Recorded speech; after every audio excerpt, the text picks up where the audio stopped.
Awesome. Hey guys. How's everybody's Friday going?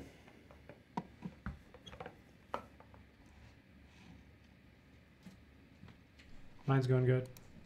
Matt's doing well. That's We good. got Matt here. I found a mic, so I'll be talking too, occasionally. We'll just be yelling from off screen. Right. All right. I'm going to assume from everybody's silence that everybody's doing well.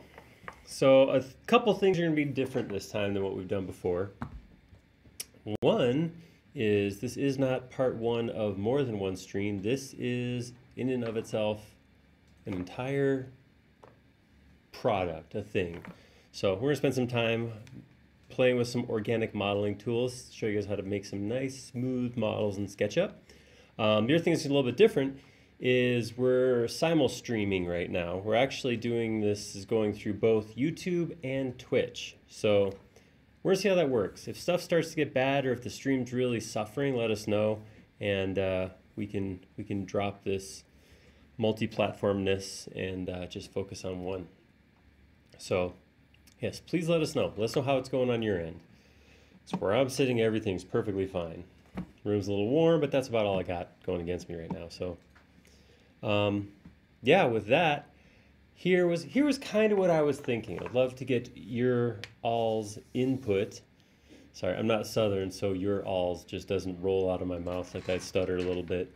Yous guys, I'm not from the East Coast either. I don't know. Yuz, if yuz would give us your input. I would like to model something, but I would love to hear what you guys think would be cool. What I'm thinking of is an object that is, you know, mostly smooth geometry. So what I was thinking of is I'm going to do a little model, kind of show you guys my standard organic modeling workflow. And as I do that, if you guys want to shout out what you think would be a good model to do next, I'd love to hear it. So start shouting. And I'm going to start modeling. So, thanks, Mark. We can get rid of you for now.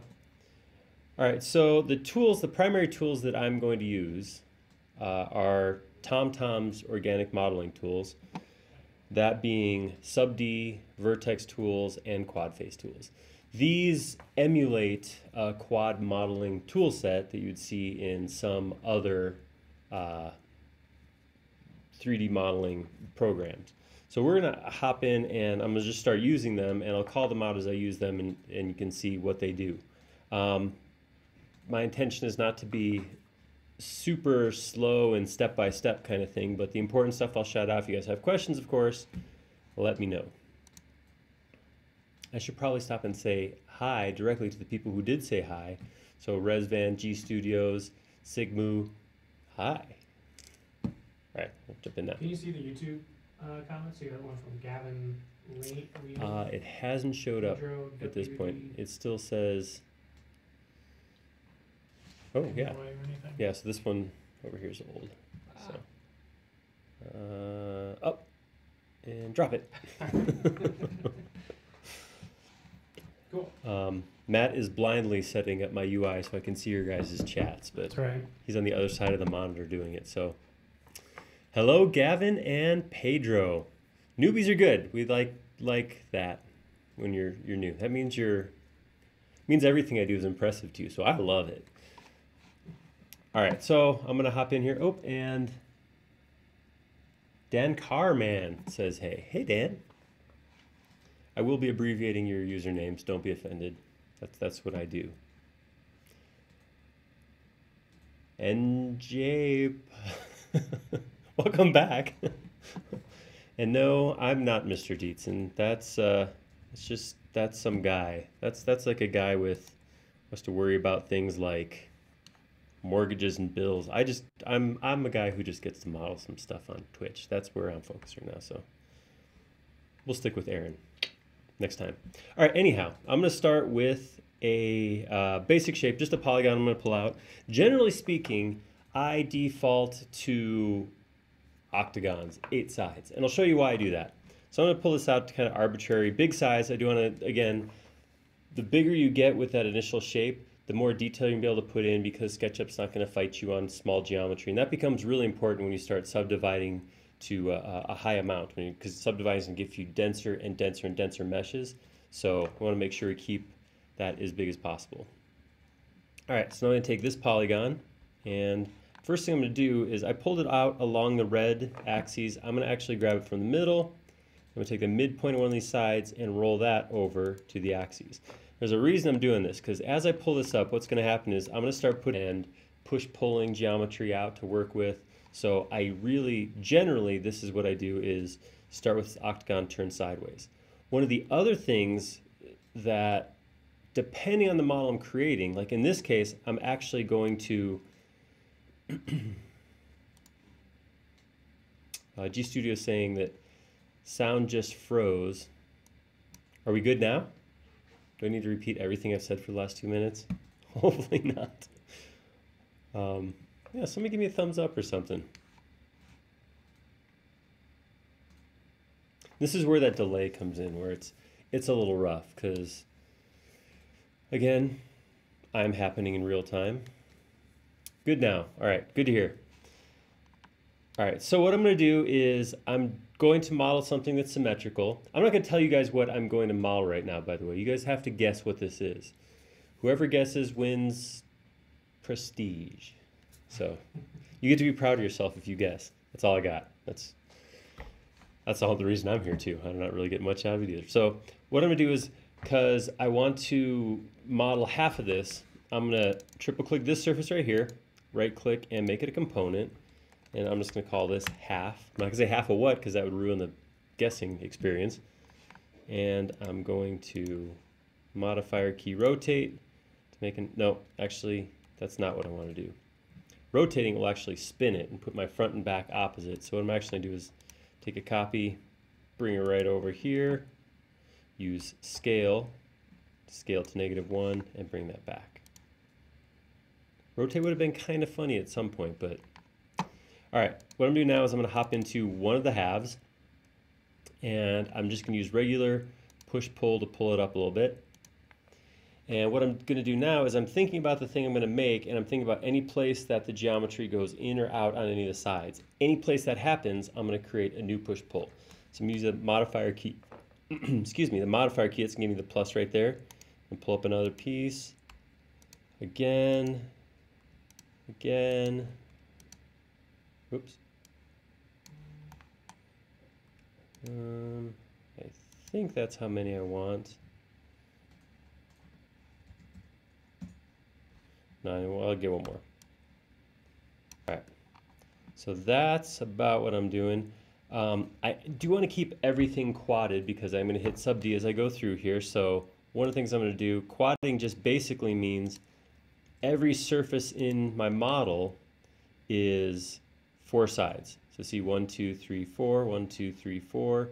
Anything that's not like this, what's going to happen is when I hit sub D, the subdivision engine is going to take anything that's more than 4 sides and break it down how it sees fit, which normally ends up being any of these corners just come to one point and meet, and you end up with this star thing in there. So I'm going to take charge of that and actually break this up manually. Not a helmet. Good guess, though. We want to see more guesses. Keep the guesses coming. It's a garbage can. You guys didn't catch that? Oh, man. All right, so one of the things I'm going to do is I'm going to use the command that I use all the time that I still don't have mapped. What is my problem? And I'm going to hide similar components, because I want to come in here and get rid of this geometry. There we go. So that's what I want, is I want it empty. One of the things that happens is when you subdivide, the sub D command will not smooth out unconnected surfaces. So it treats this as if it's creased all the way around, and it'll stay flat in that rectangular shape. So if I hit sub D right now, you can see it doesn't, if I look at it from the side, it doesn't move those lines, which is good, because again, when I'm out like this, I'm only doing half. That means I'm getting that kind of shape. One of the things I'll do a lot here is use both the subd command to toggle subdivisions on and off, and Vertex Tools. So most of the editing will happen in Vertex Tools, because Vertex Tools, unlike the native move or scale commands, will honor quadded geometry. So as I go and move stuff around, that tool is actually going to not destroy my quad geometry. Autofold doesn't necessarily care about quad geometry, so it'll actually go up and mess your geometry up, and then subd will make a mess when you run that. So I'm going to stick with Vertex Tools. You'll see that. And I was pointing that out because I do have shortcut keys mapped for both. U is my subd command, V is my Vertex Tool command. I have them mapped as shortcut keys, and they're actually buttons on my 3D mouse as well. So if I just tap something and that's what happens, that's why. All right, I'm going to get the other half of my thing that you don't know what it is yet. And generally, again, this is just my workflow. This is not saying this is the only way to do it. So NJape is asking if I have a key for unsubdivide, and subdivide is actually a toggle. So hitting the U key for me will subdivide something. So if I hit U right now, it'll subdivide this group. If I just tap the U key again, it will unsubdivide. So it's actually one command. So good question. All right, so the process I generally go through is, like I said, I pulled up a bunch of these, and this is not the way my tiers will end up in the end, but just a side view, and I will start using Vertex Tools to go in and scale. Medesco asked if I could have used flip along instead of scale. Yes, I could have. But as we've seen in previous live streams, I'm just really not good at using the flip along command. I'm trying to save a little bit of face so you guys will have some faith in my abilities. Yes, I could have flipped along, I don't know, red or green. I don't know which one. That's why I don't use it. But I could have done flip along, and that would have put the piece on the other side. Oh, we also had a question on YouTube about your 3D mouse. Is it what control are you using? All right, this. And it was from Christian Vinkegston. But yeah, it's a Christian? 3D mouse question. Yeah, for some reason, so if I'm slow to respond and you're on YouTube and asking questions, just give Matt a second to hop in and let me know. For some reason, I'm not seeing those questions. We'll try to get it worked out.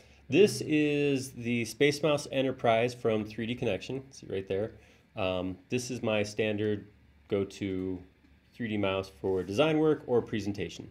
And it's the basic 3D mouse, but then it also has, I can't remember, 70 some or 40 some, I don't know, a whole bunch of shortcut keys and modes you can map on here also. So a lot of my work gets done there. It is, you know, this is, Dan mentioned that the 3D mouse looks more complicated than his car. It is, it is. All right, I'm gonna run through and get this modeled. And you guys, I still haven't heard ideas for what would be a good thing to model. So I'd love to hear, what do you guys think would be a fun tool or a fun thing to come in here and model? I'm just going to use this right here.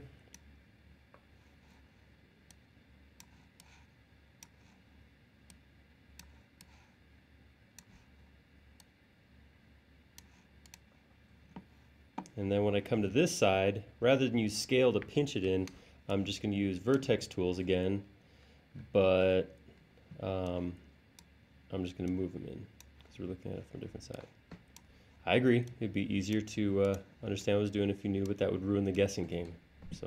Got another guess. ENT on YouTube says, is it an elephant? That was good inflection, Matt. Did you hear how Matt asked the question and went up at the end? There we go. Hi, Ian. Wow, look at all you guys.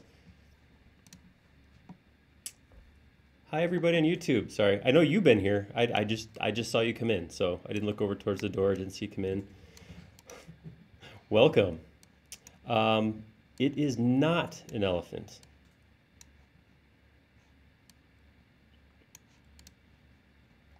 All right, it's looking pretty good. I think you'd agree if you knew what I was doing. It's like a tease. I'm not, just rude. All right. I think it's suspenseful and fun. All right, that's what I was shooting for. Thanks, Matt. All right, grab all these.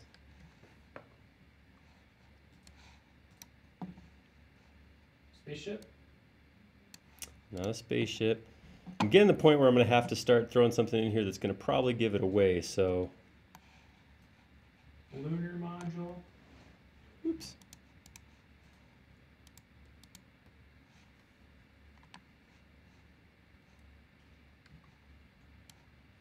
All right, I'm going to throw a detail or two on here that hopefully lets you guys guess it pretty easy. Not this, necessarily.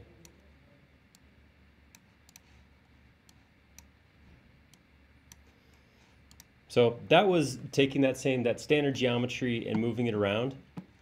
If I want to add geometry, and this is where I was saying it's real nice to have these flat faces to work with. So if I want to come in here and I want to take this and I want to pull an extrusion out of it, what I can do is I can grab these three sides and offset them. And then I can pull that out like that. Flower vase bullet. Got a couple other guesses here. Keep guessing, keep guessing. Something like that. Oh, Ian said his elephant wasn't a guess for this one. It was his suggestion for the next model. That's still a good suggestion too. Oh, we have it. NJ. Yes, this is, whoops, my penguin. Ding, ding, ding, ding. NJ. We have a winner. Woo!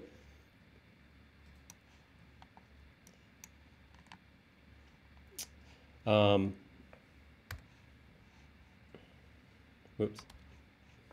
Yes, that's correct. I'm gonna hustle through and model the rest of this, and then we will. Can't leave a penguin half modeled. That's straight up rude. Mm-hmm. So yeah. So right now we do have a recommendation of modeling a elephant. Yeah, elephant's on the list. Anybody else have other recommendations? What else we got? It's hard. I can't tell if these are guesses for the previous one or recommendations for the next one. But you got teapot. ISO Smooth Man says teapot, so maybe I like teapot. Could be a possibility there. All right, I'm going to.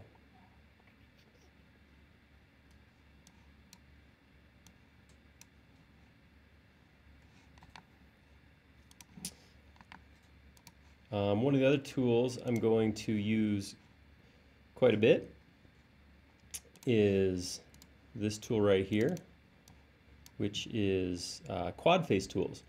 Quad Face Tools is good because it gives you that, again, ability that natively SketchUp doesn't have of doing things like inserting loops of geometry or selecting based on specific geometry that natively SketchUp doesn't really care about. All right, so I'm going to come in here and I'm going to unhide the rest of my component, subdivide it. Oops, forgot to break that geometry. Oh, he's a full-bodied little penguin. He's a baby penguin. One of the things I'm going to do is I'm going to step in here. We'll wrap this up in just a second. I'm going to grab these lines right here. I want to give people a chance to sign on and weigh in. So I'll come in here and do a little quick creasing. Kind of tell it where not to over smooth. You know, and we'll give his creases his. Whoa, nope, that did not work. That had the opposite effect that I was looking for. I'll just crease just this spot. There we go, little butt tuck. All right, so it's quick, but it is a little cartoon penguin. You know, I would actually I'll probably crease this as well. Get a little bit more of a seam right there at the... Penguins aren't known for their legs, so... Oh, and I will probably also do this. Give them flat feet on the ground by creasing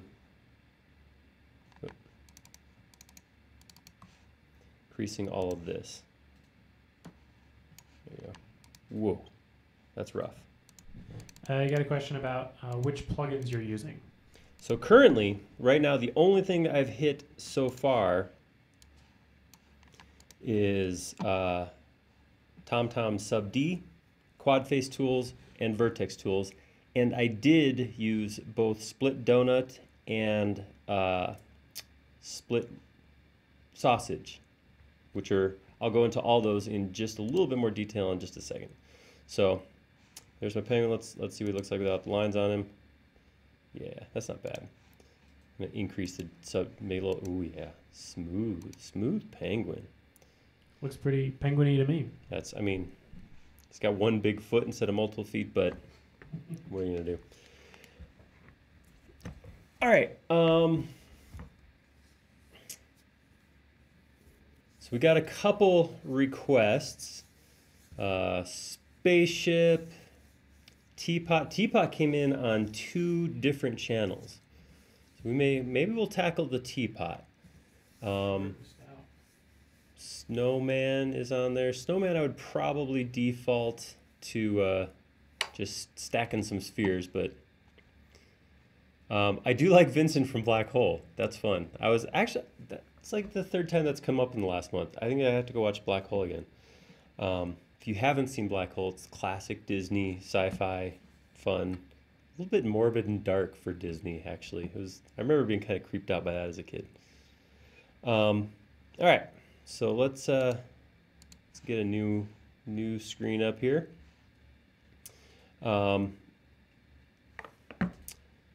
So just to run down for those of you guys who didn't see it, so there's a couple different ways, of course, to model organic geometry. Artisan is a plugin for SketchUp that does very similar to what we're doing here. It does quad modeling. It does a little bit different where you manipulate the control mesh via handles that it gives you. It's really a cool way to do modeling. I'm just not as familiar with it, so I don't use Artisan more because I just haven't spent the time to learn it. TomTom's tools are kind of what I've gotten used to using, so this just happens to be what I'm used to using. So those tools, again, just to run through them all, are Sub D. So this is the tool that actually takes the quad mesh and smooths it. Idea being you build a 3D mesh very controlled out of 4-sided pieces, and then the Sub D tool goes in and smooths those pieces together. Quad face tools, these are primarily selection and geometry editing tools. So these will do things like select geometry in a specific order. This is one of the reasons for using a quad mesh, is because it's a very ordered mesh. So we'll see how that works. The other ones are Vertex Tools. So I have that mapped to a shortcut key. Vertex Tools is a way to move geometry, scale geometry, rotate geometry by the points. So you're actually grabbing the points rather than the surfaces or lines and editing them. And the nice thing is, by doing it that way, by moving those lines, it doesn't mess with your quads. So when I go and put all my quads on my 4-sided geometry in there, moving the points around won't mess with the way that is set up. Well, look, once I get a mesh in here, we'll go look at the hidden geometry and you can see exactly how that quad geometry works. So those are the 3 big ones that I use. The other 2 are from TIG's Split Tools, which is Split Donut and Split Sausage. What this does is, we'll see, I'll use it a couple times. Anytime you have geometry that's not quadded, but you have like a ring of geometry, it real quickly goes in and breaks it up. It just saves you from having to click a bunch of times. So we're going to do a teapot. And the cool thing is, teapot's not going to take too long. So if you guys have a new idea for something after that, I see Spaceship coming up a lot. I guess I don't want to be the Spaceship guy, but that's what. So one of the things, you can quad a four-sided piece of geometry. So I could create a rectangle, extrude that, and run quad face tools on it, or I'm sorry, run Sub-D on it, but it won't get to a full circle. It kind of ends up being kind of a rounded rectangle when you subdivide it. So to get a nice circle, the ideal or the minimal solution I would call for would be like a six-sided geometry. In that case, six sides, in my experience, six sides will get you a nice round circle. I do 8 again, that way I have a front face and a side face and a back face. They're all the same.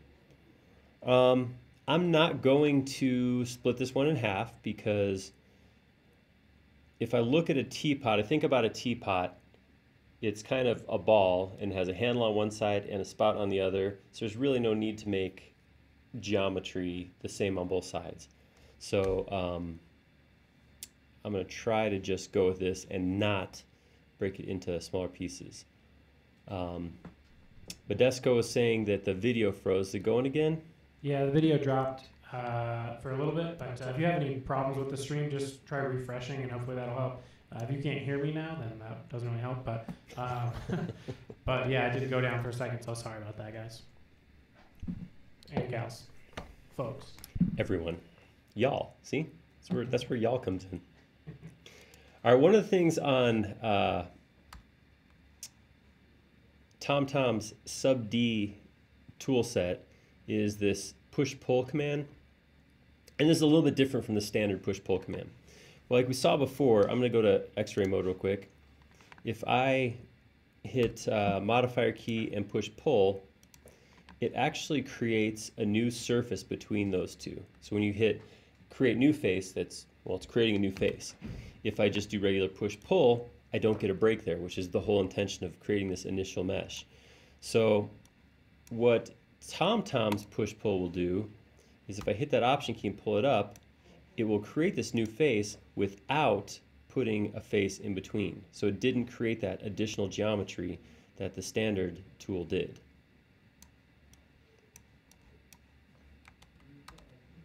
I went too high with that one.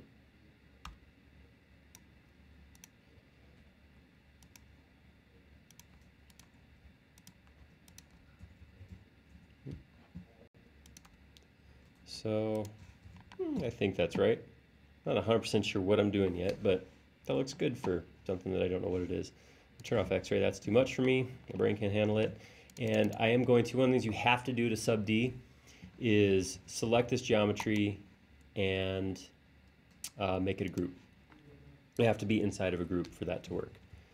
All right, that looks okay. I'm going to go into that group to start editing. So down here at the bottom, actually I'm going to do this. I'm going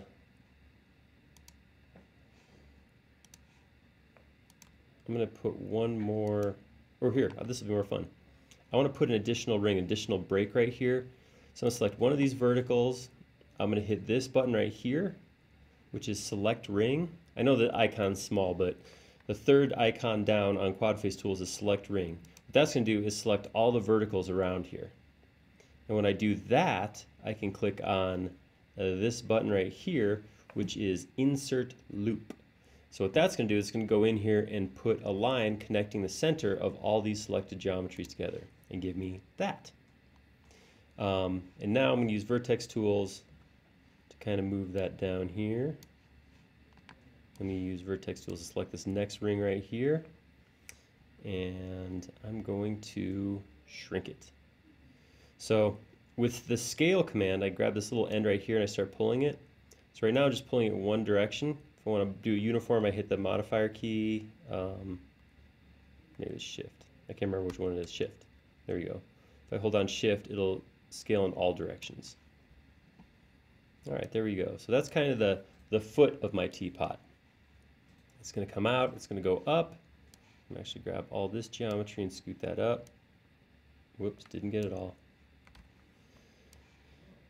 You know, somebody asked me, it's been asked many times of many people, what's your favorite command in blah, blah, blah software? Anybody who doesn't say undo is a liar, because undo is why you use software.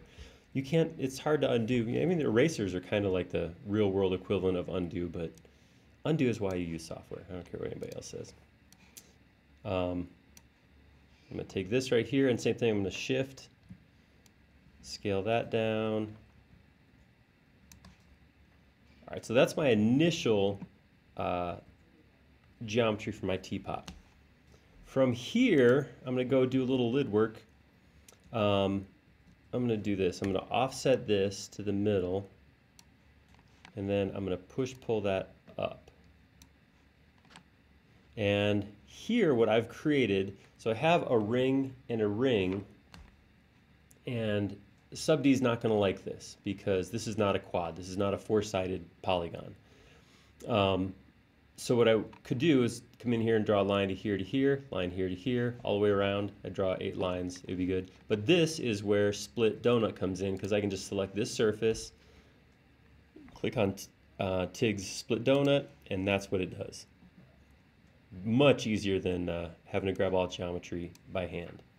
All right, haven't done that. I'll grab that right there. Vertex Tools and pull that up a little bit.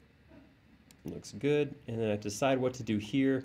For the time being, I'm just gonna, if I don't know any better, if I don't have a specific reason, I usually just quad my octagon like that. Just put a couple lines in there. Now I have 3 four-sided surfaces. So I have a, what is this, trapezoid? Trapezoid? Rectangle, trapezoid. Yeah, I think that's a trapezoid. I was gonna say parallelogram, but that would have been embarrassing. Yeah, no. That would have been terrible.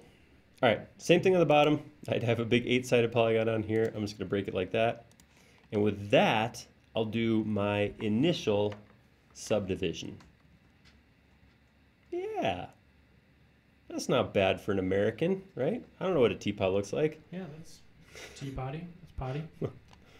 I pretty much know teapots from like the Beauty and the Beast from Disney. That's I don't think I own a teapot, so but hey, you know, still a cool looking thing. It is the what do they call it? There's a name for that teapot, which is kind of the benchmark for 3D modeling and 3D visualization. It's somebody's teapot. I don't know, somebody out there has to know that, right? You guys are all smart. All right, just putting some more creases in here. Creases, so what creases do is they prevent those surfaces from smoothing.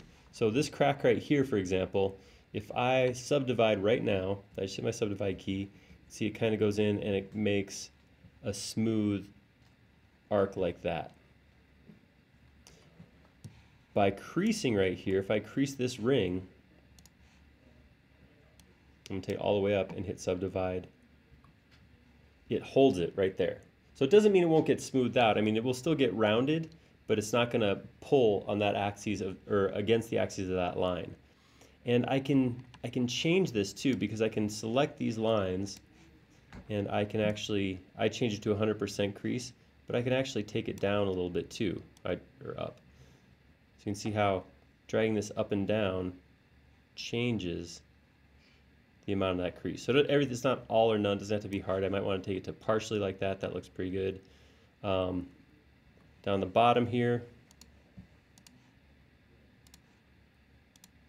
just gonna click around. I don't want to grab those lines because I don't want those sharp edges pointing out like I had on my penguin feet.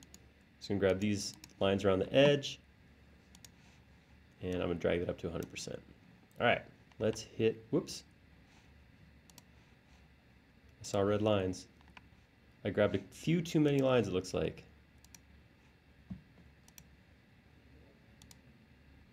Oh boy, I grabbed a lot of lines. What was I doing? What was I thinking? Got a little click happy. All right, let's drag that back down to 0. All right, we'll see how that looks.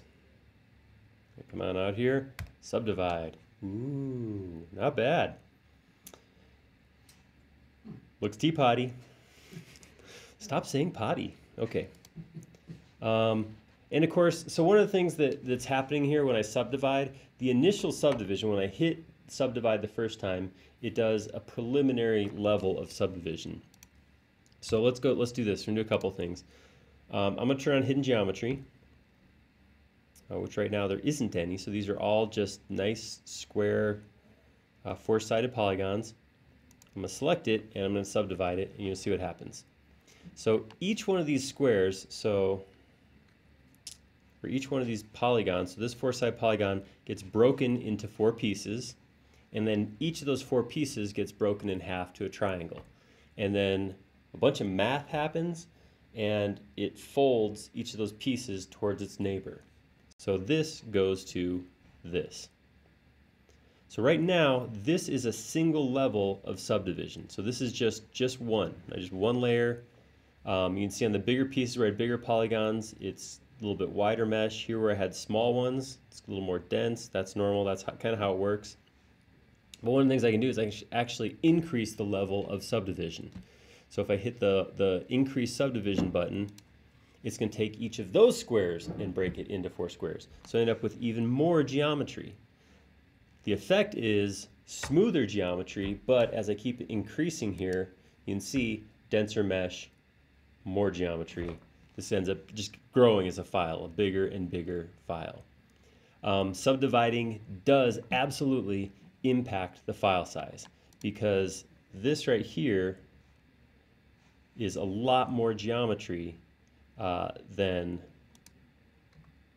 whoops, wrong button, this.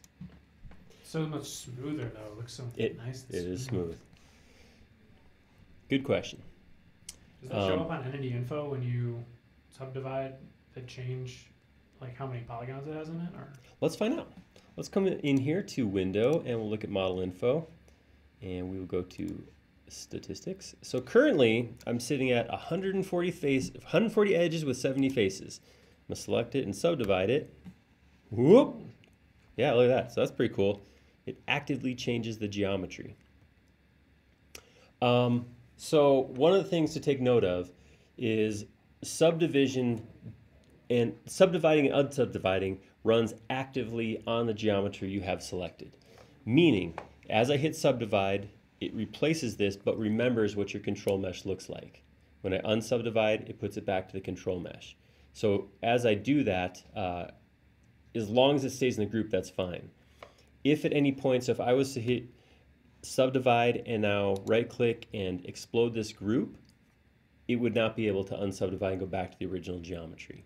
So something to keep in mind, you do have to keep that geometry, that basic geometry in a group before you go through and start messing with it, unless you're ready to commit to that geometry. So one of the things I'll do a lot of times when I'm going through and making these kind of these models is I'll actually take one and just make a copy of it and then subdivide it and explode it there. That way I keep my control mesh in a separate spot.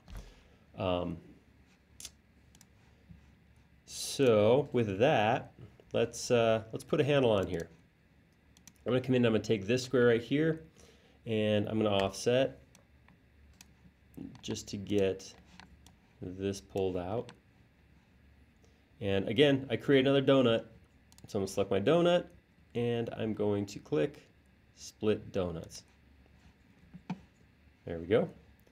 And now I'm going to select this geometry right here and turn on Vertex Tools, because I want to, a little too thick for a handle right now. I'm going to bring it in like that.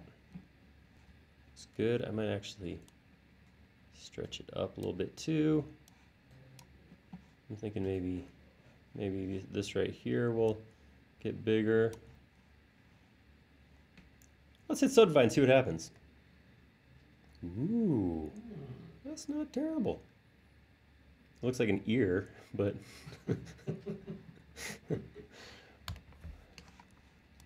all right. Whoops. That one's on me. I don't know what I did. This is why I'm a beta tester for Sub B. All right, I'm going to select these 3 lines and offset. Pull them in something like that. And carry this line through. What's that going to do to my geometry? no, you know what? I'm just gonna do this. I'm gonna offset the whole thing, get a ring for my handle, and just pull that through to the opposite side. That was good, but again, I created more donuts, so I'm gonna, oops, I'm gonna split those donuts, and I'm going to subdivide. It's always a shame having to split a donut. You know, I want it all myself. Yeah, somebody was really nice and brought donuts to the office this morning, and I did not split my donut. I ate that all myself. Like a big boy, finished it all gone. All right, so that's not looking too bad. I don't love this though. I want a little bit smoother geometry, so what I'm going to do is same thing I did before. I want to actually put a ring around here. I want to create kind of a more of a pentagon shape in my control mesh. So I'm going to select one of these sides. Again, I'm going to come over here and I'm going to click Select Ring. That's going to select all the vertical lines around the handle. I'm going to click Insert Loop. That's going to draw a line from the center of one line to the next until it goes all the way around. And one of the nice things is when you use quad face tools to select, excuse me, to create geometry, when it's done creating it, it automatically selects it. The assumption is after you've created it, you want to do something with it, which is usually true. So I'm going to hit Vertex Tools right now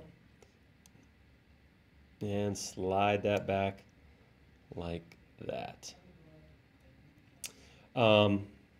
Yes, so NJape has asked, is there a way to put this not just in the middle? Let's back up. Let's say, hypothetically speaking, that I didn't want to just put a break in the middle. I actually want to put 2 breaks, like maybe at third points from top and bottom, and then pull that out. So I actually want to kind of create more of a 6-sided shape. I would start by selecting the same thing. I'm going to go click and select to grab all those loops. And rather than insert loop, I'm going to drop down 2 commands to the Connect Edges tool. The Connect Edges tool is actually made for a different purpose. It's made to go through and connect edges. It's maybe I may run into a situation where we go through and use it, but it's a different tool for the specific creation of geometry on face. It also come in here and I can set a pinch value. So let's do 10 and hit enter. You can see it moves further apart. So I'm gonna go a little further up. Maybe I'll go like 30. That's too much. 20. There we go. That'll work. And I'm gonna hit go ahead and make that. And then again, it creates a geometry, and just like before, it starts by selecting that same geometry. So now I can go straight to Vertex Tools and slide that out. Ooh, that's just a good looking handle right there. You know, of all the handles I've drawn today, that's got to be the best. I'm gonna go ahead and subdivide it. Okay, maybe it's big. Again, I don't use a lot of teapots, but that seems excessively large to me. So let's unsubdivide and move some geometry around. I'm going to grab Vertex Tools and just slide that in here like this. And I'm actually going to grab these rings right here. You know what else I'll do? I'm also going to grab this geometry right here, move it in, and shrink it down. And subdivide that. See how that looks. We also had a question about which of these features are only in the Pro version of SketchUp. Because Aaron's only using, or mainly using extensions, those are only in the professional SketchUp Pro desktop version. So you can't use any extensions right now in the free web version. Correct. Yes, that is the answer. I'm using Pro right now, like Matt said, and that's where I use it, where extensions come in. I'm gonna do something. I'm gonna actually decrease the detail in those quads. I don't need to work it quite. This is my general workflow is to work in a lighter subdivision level, like the minimum, and that usually gives it to me the geometry I need. And then I'll increase to a higher as I'm ready to output the model. So generally I don't work in level 3 or 4. I usually work in level 1 or maybe 2. So I'm going to unsubdivide that, and I want to put a crease around where the handle meets it. So I'm going to click on this one right here. And this is only 4 sides. I could easily click around and grab the 4 sides, but since I have a tool to do it for me, I looked at select ring. There's also an option on here for select loop. If I click that, I gave a bad example. You can't find the loop on that one. We'll come back to select loop later. I'll select this manually. This is what live TV is all about. All right, so I'm going to grab those, and I'm going to crease those, and I'm going to take them to 100 and subdivide just to look and see what that looks like. So this is kind of one of those spots that, so you can see how that kind of makes a flat face where I made that crease. This is a spot where I might go past the low fidelity model and go maybe increase once or twice just to see, yeah, I don't like what that did to the sphere by putting that crease there. So I'm going to grab that crease. If you do this, a lot of times I will crease and uncrease the control mesh, so that unsubdivided model, because creasing in a subdivided model can get slow. You can see there's a little bit of a drag there.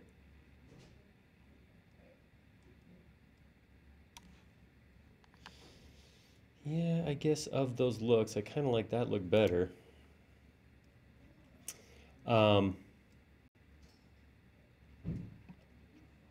trying to keep an eye on comments. Which extensions you're using? So you're using Subd, Quad Face Tools, Vertex Tools, and then TIGs. Split tools. Split. So. A lot of tools.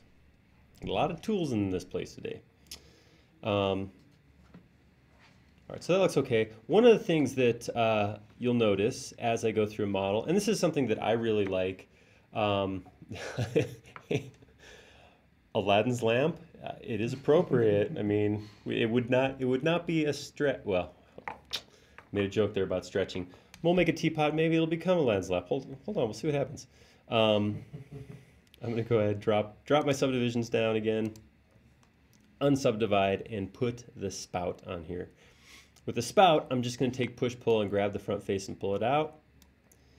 And then I know the spout's going to kind of change shape, so I'm going to hit, actually I'm going to use TomTom's, push-pull and grab maybe,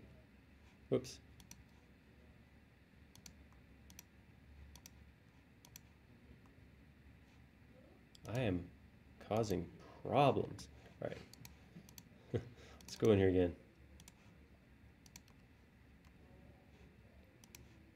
Well, at least I'm consistent with my problem causing.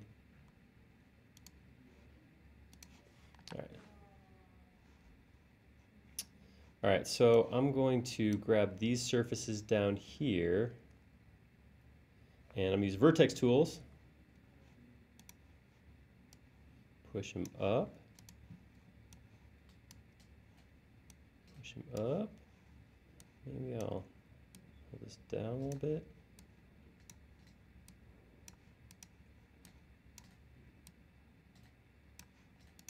I don't know. What does a teapot look like? All right, we're getting there. So with this, in this case, rather than moving, I'll use scale since I want it to stay symmetrical to the middle. So I'll pull them in a little bit like that. Move down to the next group. Hold in more. Kind of just give me that taper.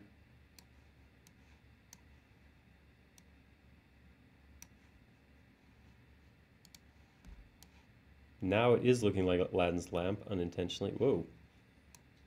Well, how'd that happen? There we go. All right. Grab that. Back into Vertex Tools. Back into scaling.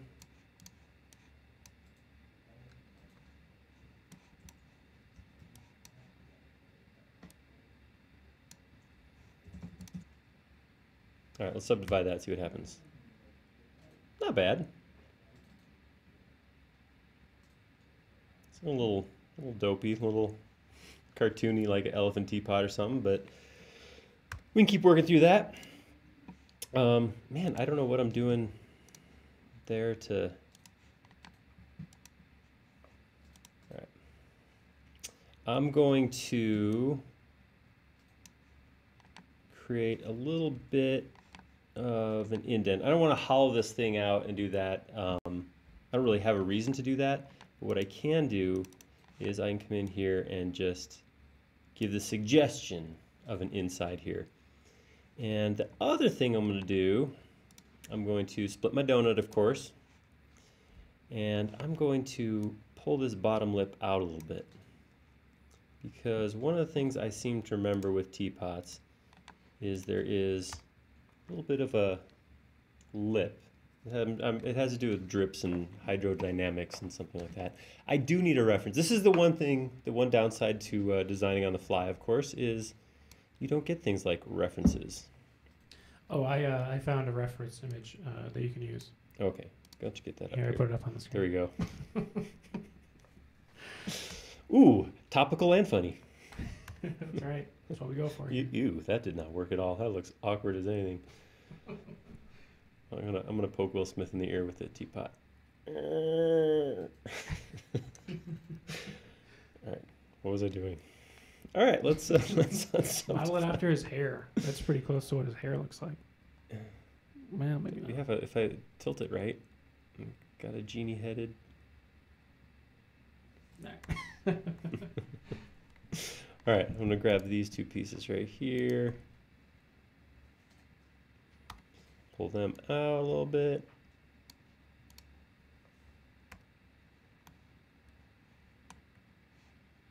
Gosh. I'm doing something to Vertex Tools. I don't know what it is.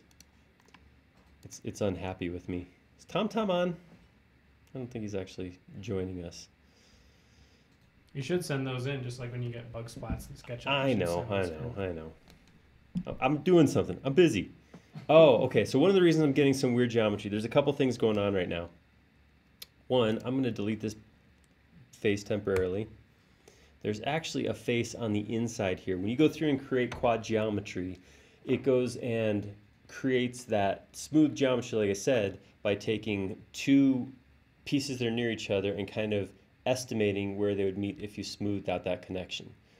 So internal faces like this one cause a problem because when two faces meet, it's now no longer something smooth. There's a third piece meeting in here, which will end up causing kind of a ridge between where they meet. So getting rid of that is going to help smooth out that geometry that I was just seeing. The other issue, I can see if I show hidden, is this right here. So you can see this right here isn't actually, if I turn it off, show hidden, you can see the shadow there, how it's a little bit different. So there's obviously a change in geometry. And this is what Vertex Tools and Quad Face Tools do, is they actually smooth this geometry out.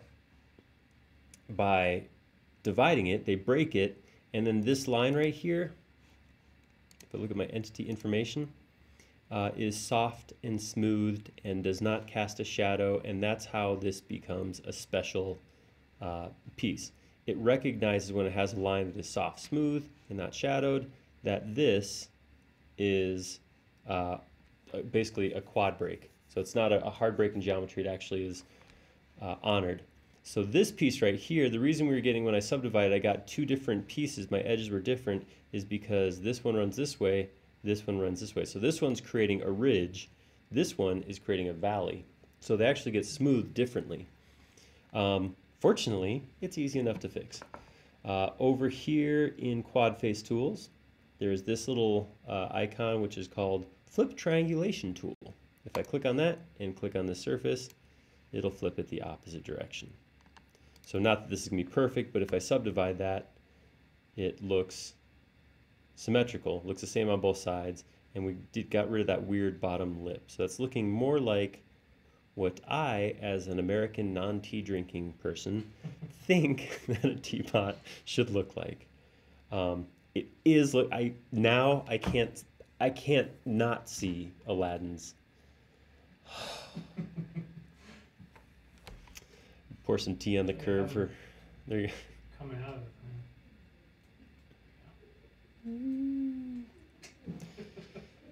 Never had a friend like you, Will. All right. So I'm going to commit right now. I'm just going to select all this. I'm going to hit Vertex Tools, and I'm just going to stretch it out. A little taller.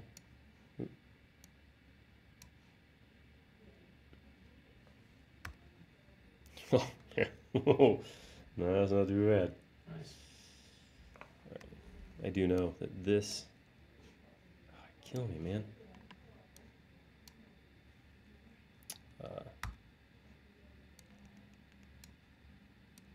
Does look a little more something like that. But you know what? I'm going to go ahead and turn my hidden geometry off. Get rid of Vertex Tools. Get rid of my edges.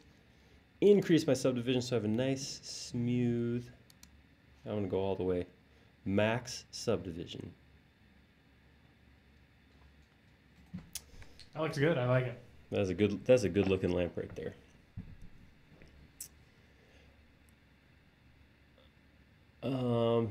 Yeah, you could wish for a teapot, rub it, and then wish for. See what happens. Yeah. And get Will Smith to pour me some tea. Cool. So there we go. So yeah, we did 2 for 1. So we're up to 3 models. 1 hour in, guys, we're up to 3 models. We had a penguin, we had a teapot, and then we got Aladdin's lamp. Not too bad. That's the opposite of last time we had 3 full modeling sessions and didn't finish a model. So that's pretty good. Size is the next question. Absolutely. So I'm the king of arbitrary modeling. I know. I drew this thing and just kind of said, I need it big. And again, that needing it big was intentional. I did intentionally keep it large, and we'll look at why that is right this second. So if I do look at my hidden geometry, you can see the spots where I had smaller geometry where it got real dense. So let's see, how long is this right here? Okay, so this is about 1.5 inches, but had it been smaller, that geometry may have eventually, on subdividing, gotten too small for SketchUp to create. Remember, SketchUp was created as an architectural tool, so deep inside somewhere, it has a limit to how big of a geometry it can make, and that's about, I can't remember, it's like 0.0001 inches or something. It's small, but when you start getting a real dense mesh that's too tiny, you'll subdivide and end up with gaps in your geometry, that sort of thing. In this case, because we were so big, oversized, it didn't have a problem. But again, I can come in right now and I can say I want to resize that. How big is Aladdin's lamp? I don't know, maybe 1 foot long, something like that. So I'm going to tell it, I'm going to say come from here to some point on here is 12 inches. Do you want to resize the model? Yes. And that gives us geometry that is close to real size. Let's grab a person and throw it back in here. Yeah. That looks about the right size. Actually looks a little tiny, but I probably should have made it a little bit longer. But yeah, that gives you that. So if I look at that same geometry now, just to kind of finish what I was saying, if I come in and look at this right now, this line right here, I close up my components. So that's small. That's less than 1/16 of an inch, whatever that geometry is right there. So one of the reasons for oversized modeling.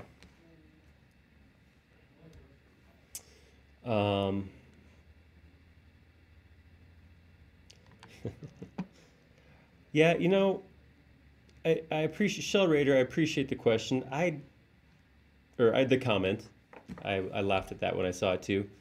I don't know. I don't play Fortnite, so if you guys throw out Fortnite questions, I'm not gonna get them. So, but I'm all for Fortnite. I think the Unreal guys are awesome.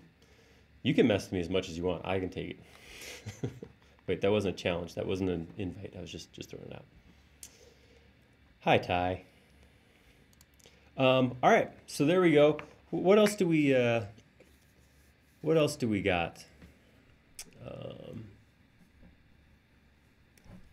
Yeah, to throw it out again, my my 3D mouse is a SpaceMouse Enterprise from 3D Connection.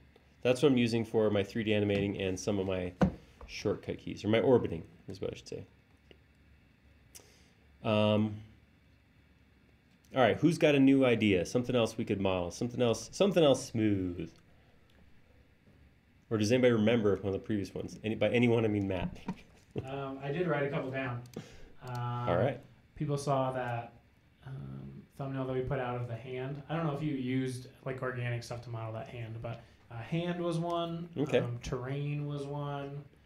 Like a car, fork, spoon. Somebody said robot. Okay. I'm gonna do an ear. Whew. Ooh, I have a hard time just drawing ears. Ears are weird looking things. Look at this thing. What is? Wow.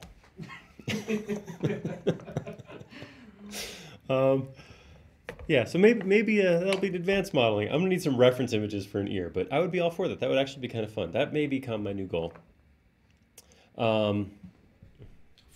Ooh, a fedora. Yeah. Let's do a hat and then a spoon, and we'll end with a hand. Well, we'll see. We'll see how long it takes. So let's start with a hat. That'll be a fun one. I like that idea. In honor of Tom Tom, who's apparently not here, we're gonna model a bowler hat or a top hat. Yeah, I was just about to say it. I'm like, he doesn't really wear a fedora. It's more of a top hat, or his logo on his website is his old bowler hat. Mm-hmm. But you know what? Fundamentally, to begin with, it's going to be the same geometry, because we're going to have an outer ring that's going to come into inner geometry. It's going to come up, and then it's a matter of adding that additional geometry at the top, whether it's a round dome, what's flat for a top hat, or, you know, fedora-y. Weird and curvy. Yeah. And get all fedoraed up. All right, so here's what we'll do. We'll do 3 hats. I'm going to start with the initial geometry. I'm going to pull this up like this, offset that in the middle somewhere. I'm going to pull that up. That's kind of it. That's the initial geometry. All right, I'm going to offset this side. I'm going to turn on X-ray here because I want to inset this beyond. And so something you guys may be catching on to at this point is not like super precision with this organic modeling. And I think that happens naturally because, you know, organic things don't have exact maybe precision sizes and stuff. But this one of the things I actually like a lot about doing this kind of modeling is it feels more like sculpting. So if you have any kind of a sculpting background or a classical art background, this is a lot closer to that sort of thing. So I actually kind of like not having to worry about the size, but more get the geometry down. Once the geometry is good, then worry about size afterwards. All right, so I created a couple donuts here, so I'm going to go ahead and split donut, split donut. I also created an octagon, so I'm going to use this as an opportunity. Hey, funny thing. You guys notice the one command that I still haven't used once starts with S. Can anybody guess what that is?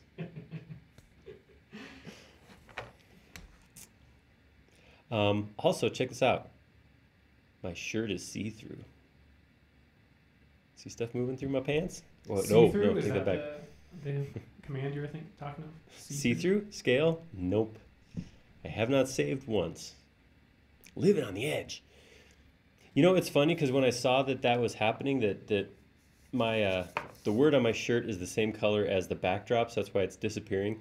My instant, like what I want to do is put my arm behind and see if I could see my hand through my shirt. It's Friday.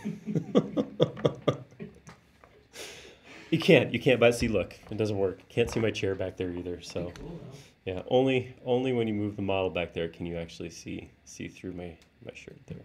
It's like Sylvester, or like, you know, Elmer Fudd shot a hole through you. Pants shaped.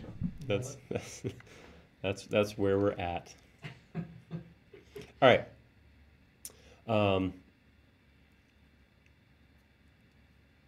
Yeah, exactly. It's like when you walk up to something being projected on a screen and try to step in front of the projector to look closer. It doesn't work either. All right, so right now, without adding any breaks here, I'm just gonna go ahead and subdivide, and you'll see what sub D does to a non-quad face. So that's the default breakup, which isn't bad. I mean, this works. When we talk about subdivisions and sub D, we talk about quads, four-sided pieces. The subdivision engine that's used in sub D can handle three-sided geometry. It's anything bigger than four sides. So as soon as you get into five, something like that. It did the same on the bottom. So that was, in something like this, because it is kind of the same material all the way around, I would want the front, top, and the bottom to be the same. But just to show you guys some different ways of doing this, so what I was doing before was something like this. So look how that changes, how that's different from what just happened with the automatic one. So it does create a round thing, but you can kind of see it's kind of more like, I don't know, like a half a cylinder. It's long this way and kind of stretches out in corners on the end. So it's not actually, so if I was going for a Fedora, I may actually take this geometry and modify that to give myself like a crease down the middle and that sort of thing. If I was going for a bowler, then the geometry that the engine made was probably closer. Another option here, maybe something like this. Tic-tac-toe. There we go. See how that looks. So that kind of, this is more like a rounded circle than it is like a I also want to point out we just had some here. I'm gonna throw one over here. I'm gonna throw one over here. And now we're gonna play a shell game. No, I'm just kidding. All right, so I'm gonna take this first one and I'm gonna make a bowler out of it. So there's a couple things I'm thinking of. I'm actually gonna do something before. I wanna put a little bit of a lip on here. So I'm gonna take this shape right here. I'm gonna select this line all the way around by using this select loop. I'm having no luck there. Oh, it's because it's no longer broken. All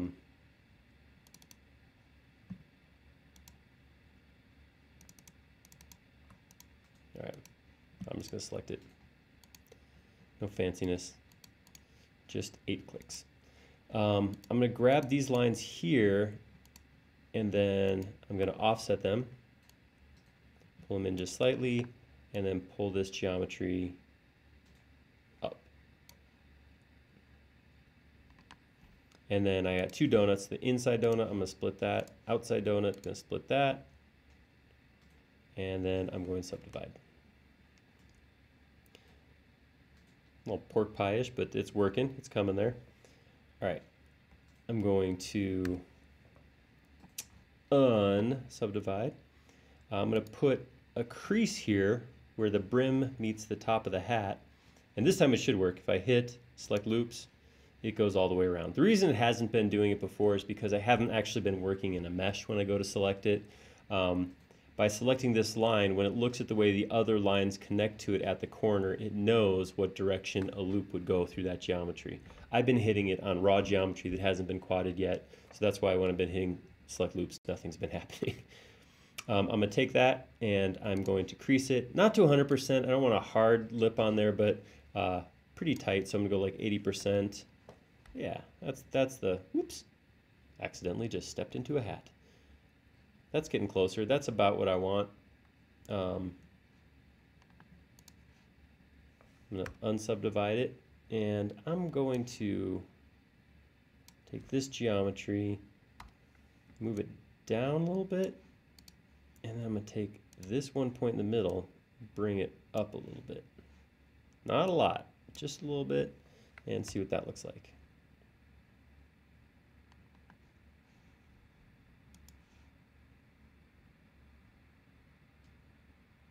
Increase geometry, just take a peek.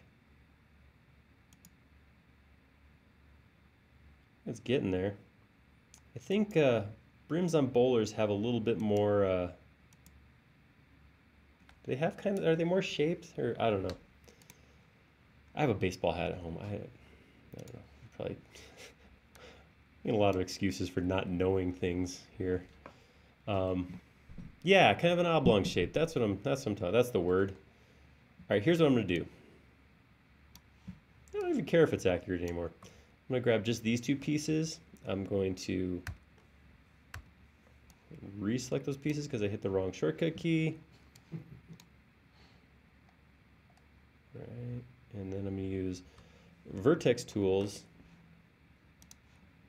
to bring them in like this, and then maybe up a little bit.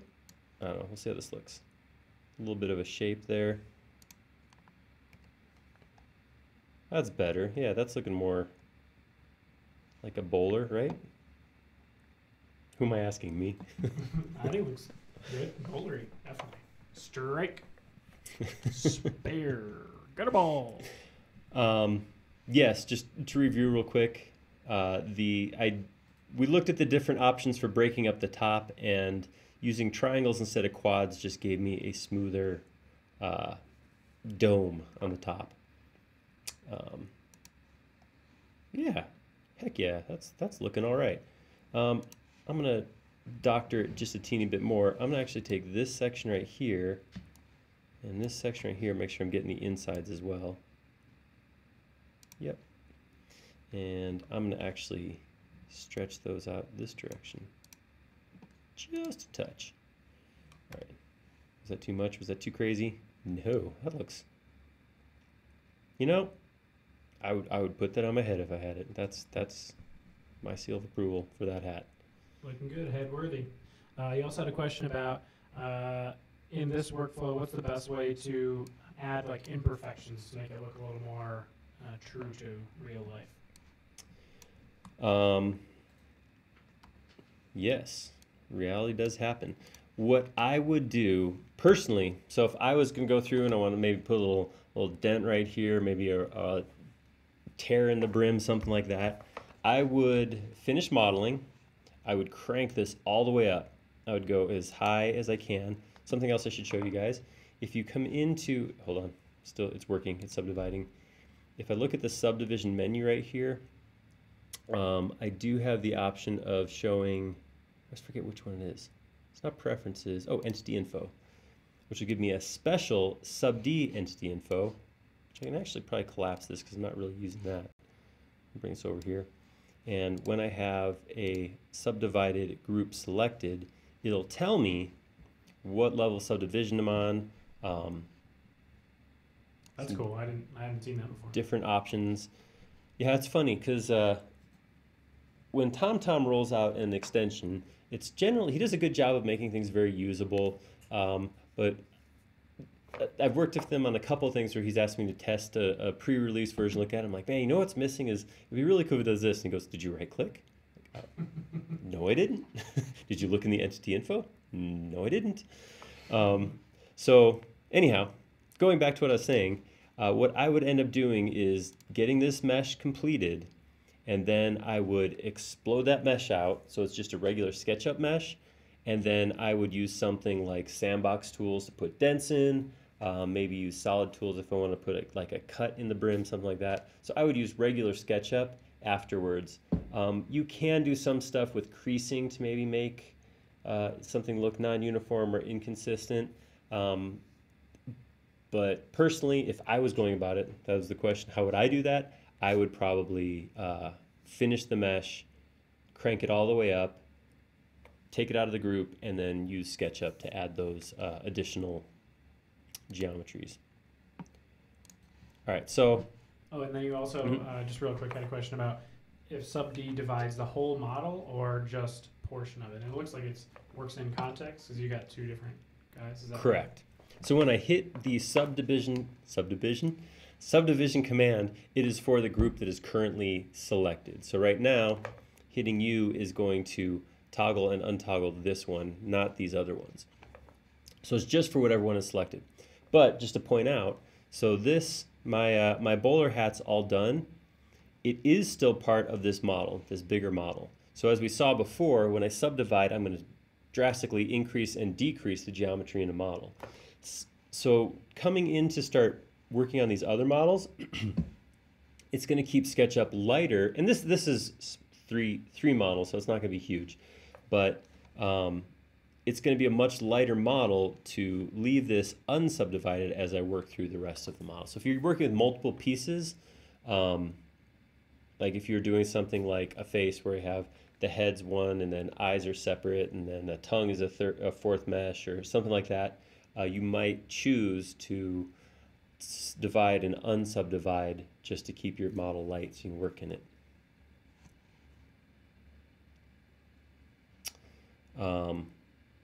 Oh, no, yeah, you cannot do subdivide just a portion of the mesh. So I can't, for example, I can't come in here and say only subdivide this. As soon as I hit subdivide, it's going to subdivide everything that's in that group.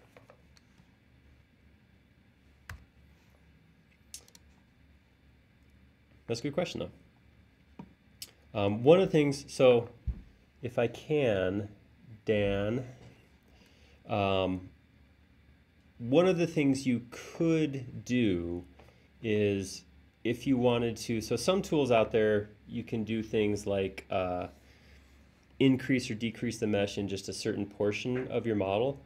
You could probably kind of do that, but it would be a matter of doing something like subdividing this, exploding it, grabbing a section of it, making it a new group, and then going in and re-subdividing that. So if I wanted to come up with a denser mesh in just a portion, you kind of have to hack at it and piecemeal it into place. So it could be done, but yeah, generally speaking, you're looking at subdividing the entire mesh as opposed to just pieces. All right, up next, we're gonna do a top hat. I'm gonna give this a straight brim, so I'm not gonna go put the lip on like I did there. This one's actually pretty easy, I think. So I'm going to take this, and I'm going to use Vertex Tools to move that straight up. And because it's the way I'm feeling, I'm going to go a little bit higher than really makes sense.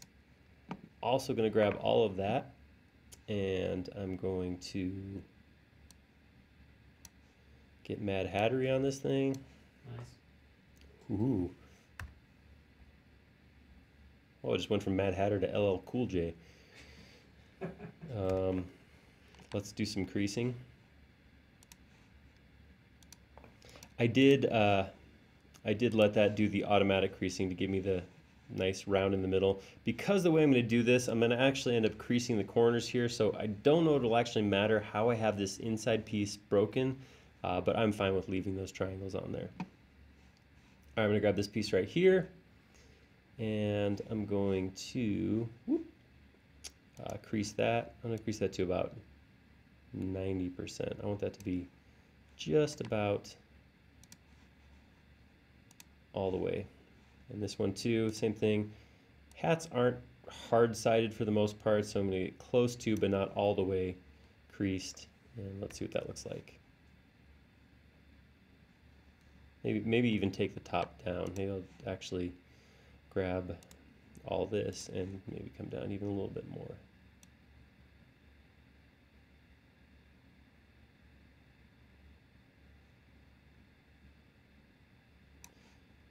%, perfect.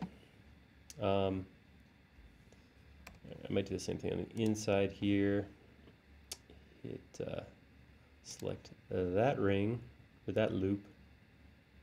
And I'll put that up to about 90% too. All right. That is good. But what it's missing is that kind of a band around here. So let's see how we could go about that. Unsubdivide.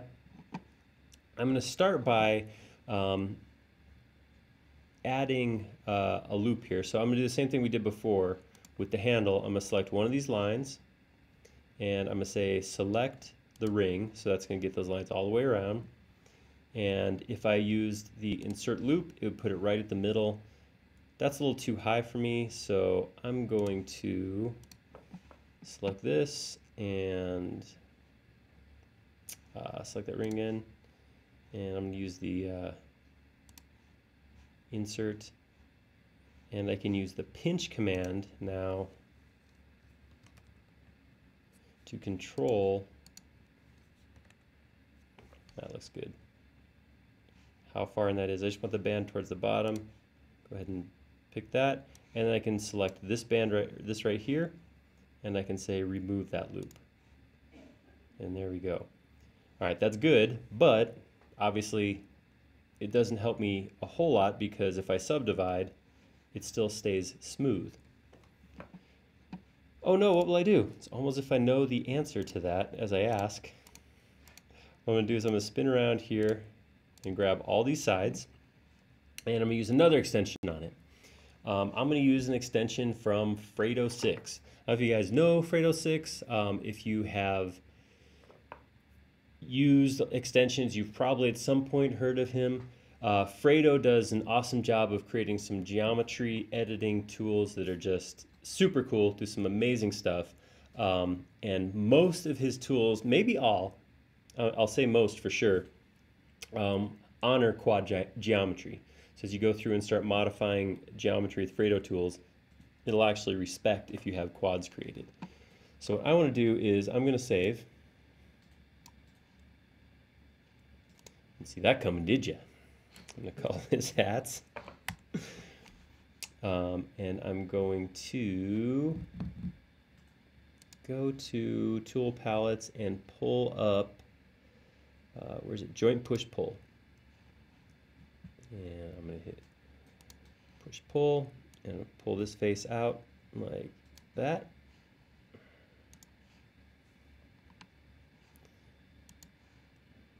And that did an okay job, but it looks like it merged, it crossed some geometry over. That's all right, we can still make that work. So what I'm going to do is just select everything down here, right click, and I'm going to say Intersect Faces with selection, and that'll break it. It did, however, what that did is if we look at this, it did create a little bit of extra geometry here on the inside. But I think that geometry is small enough I might be able to just run Solid Inspector and tell it to fix it. So if you got the right tools, these things are not hard to get cleaned up and changed quickly. That did, however, create a new donut. So I'm going to, whoops.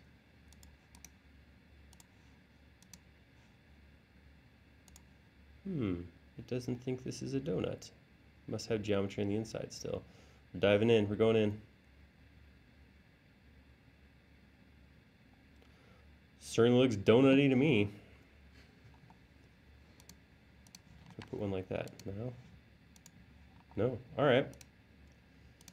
Well, I have to spend the next 3 to 4 seconds drawing in lines. I'm almost done. And then we'll use some creasing on here too. Oops. Something with that thing keeps popping up. Something with modifier keys is causing issue with Vertex Tools. I don't know what it is though. Whoa. Yikes. You were asking about imperfections in your subdivided model? Done. All right. So what happened? Look at this. See all these extra lines that got created? Something happened there. I probably should have been alerted when Donut didn't run. I have some internal geometry somewhere that is connecting together. So I'm going to hide a bunch of geometry. I'm going to hide that and take a peek on the inside. It looks pretty clean, but I wonder, nope, that one was all right. Oh, look at that. So when my geometry crossed over and I used solid tools to clean it up, it broke these lines. Broken lines like this do cause a problem because sub D actually sees that as a break in the geometry. So this polygon right now is actually a 5-sided polygon. 1, 2, 3, 4, and then a 5th one right here. So those kind of little breaks can actually cause bigger problems. Whoa, speaking of bigger problems, what's this over here? Yikes. Yeah, oh, well, what happened there? Oh boy, everything's crazy right now. No, we'll get it all cleaned up. It'll only take a few seconds.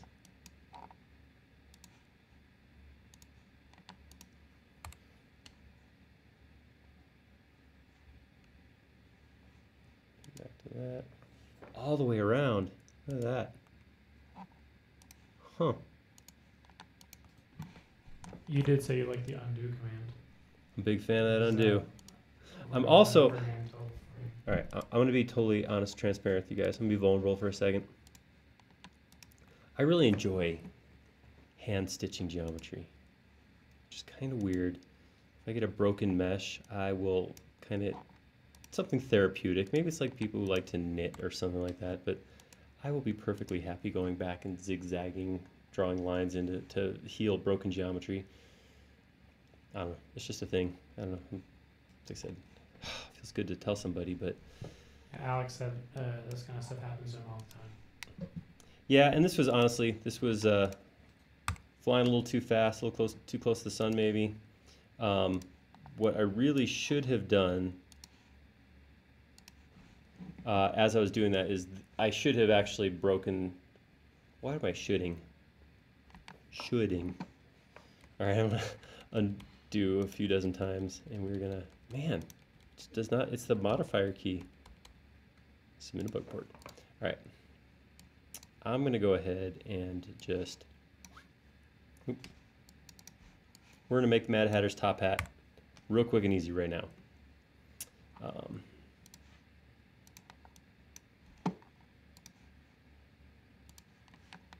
right, I'm going to pull this up. Oh, look, there's that break still there. You sneaky...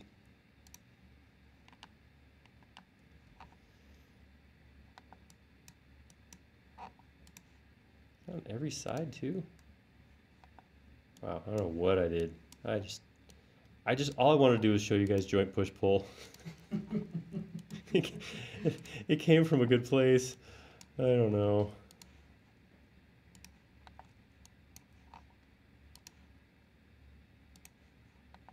Oh man. All right. Watch this. Rewind, redo. Okay. I'm going to take this model right here. I'm going to pull this out of the way temporarily. Come down here. I'm going to offset this ring just ever so slightly, just a little bit. And then pull this up here.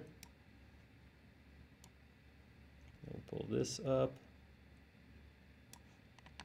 All right, there we go. That's really all I was trying to do. And then we'll try subdividing that. I did not break my donut, split my donut, and now I can select, do all my rings at the same time right now.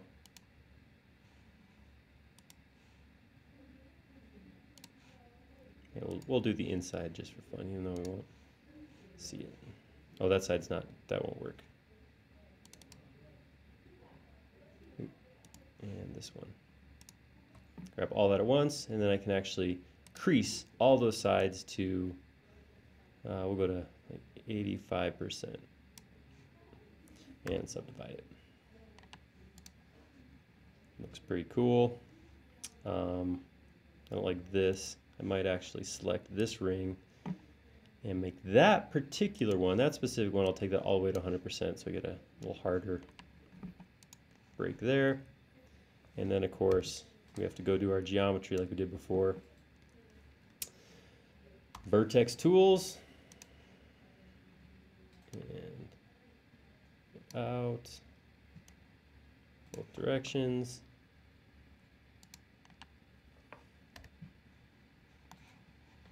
All right. And if we increase that, you can see as I can look as a...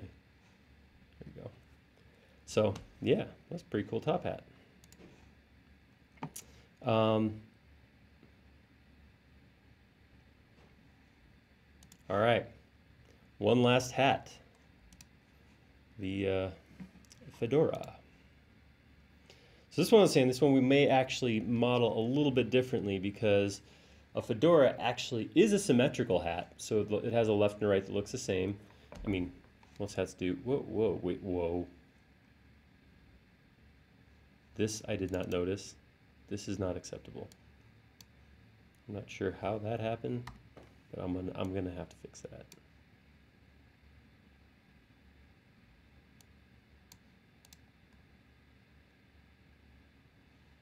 I scaled that one edge or something.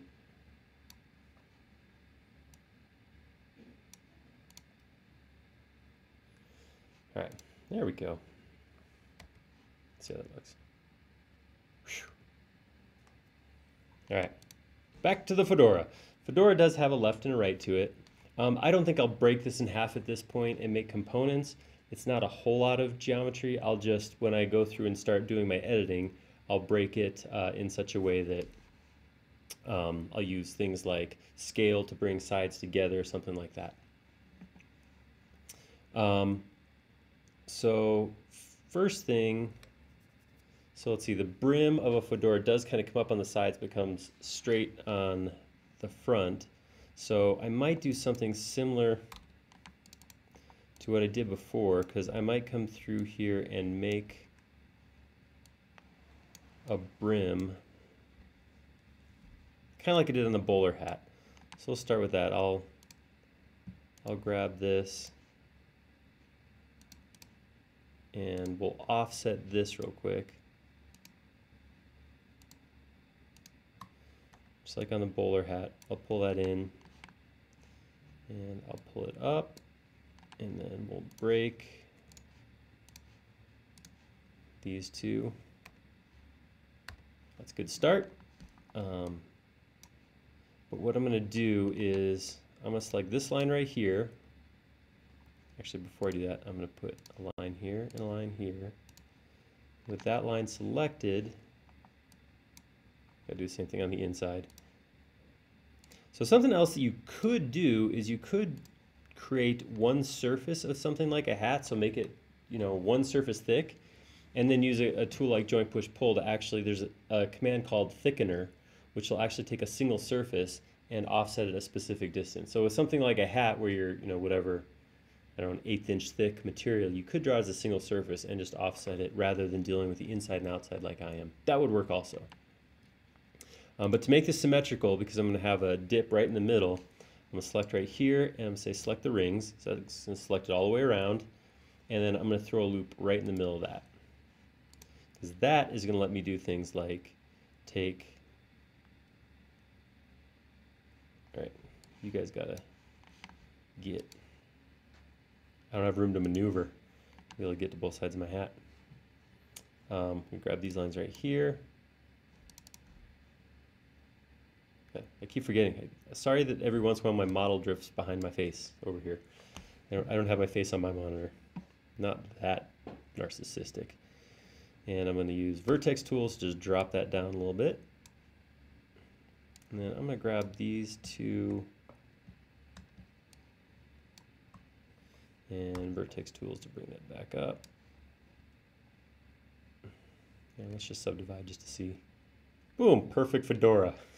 It looks like a cartoon fedora though. I mean, it looks like, I don't know.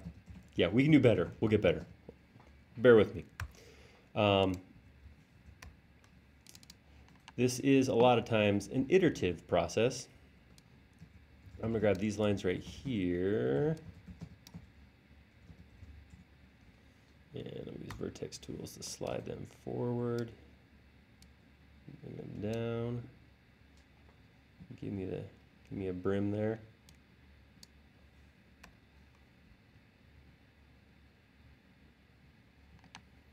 And I'm gonna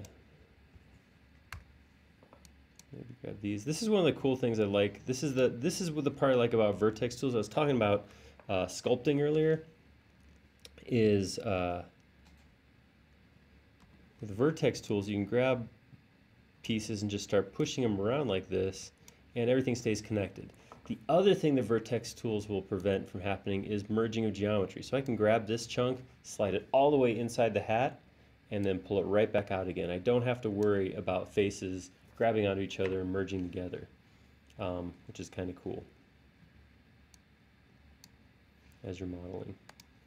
All right, now I'm going to grab, so another thing about Vertex Tools, so when I'm in Vertex Tools, I'm picking points. So I'm opening windows to select points, that sort of thing. But you can pre-select for Vertex Tools. So for example, I want to grab these two sides and pull them up a little bit and bring them in. What I can do is I can select just the surfaces.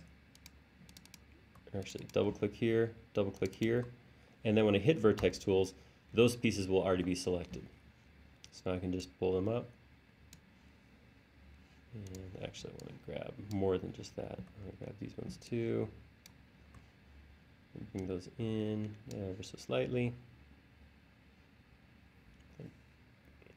Looks good. That's Vertex Tools at. Alright, the brim's looking kind of cool. Alright, let's do something about this. Man,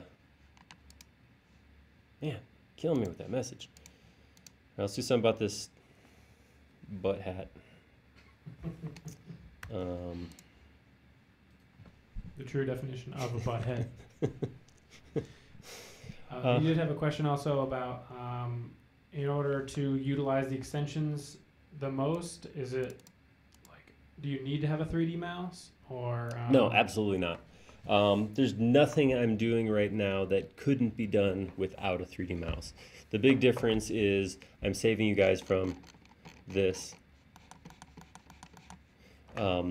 by making this look a little bit nicer, a little bit smoother. But there's nothing that I'm doing that can't be done with just the plain old 3-button mouse.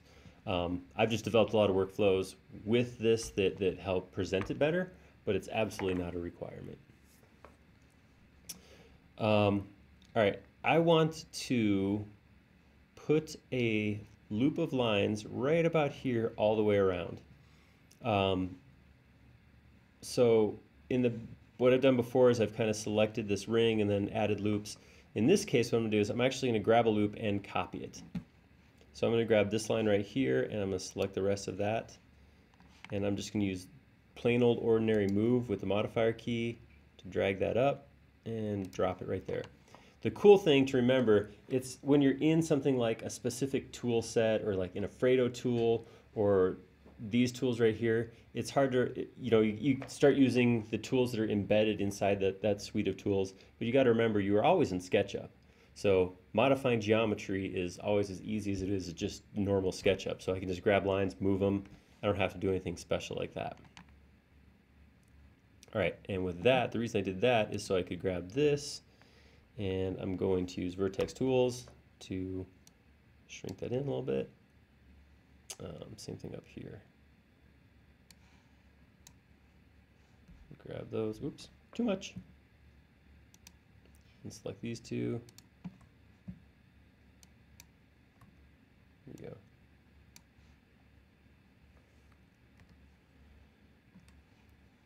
Getting there. Still looks like a butt. All right, and grab this line and this line. And use Vertex Tools to bring them closer together.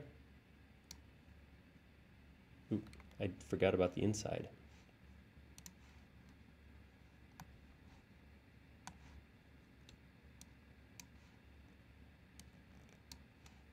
There we go. Bring the inside and outside closer together. Bring it down.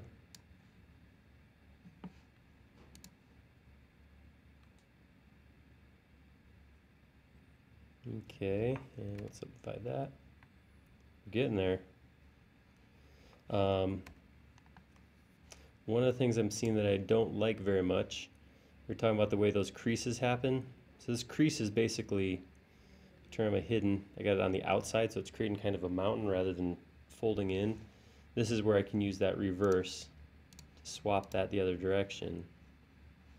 That looks better. And this one is where I would want a ridge going up as opposed to a valley. There we go. So that looks looking better. Getting there. It's just too severe or something. I don't know. Maybe just bring that crack up a little bit higher. There we go. Let's see how that looks. I don't know. Now that I'm modeling it, I'm like, what the heck does a Fedora even look like? Yeah. What am I making? Alien Fedora, What is this thing? I think it looks pretty good. It's not bad.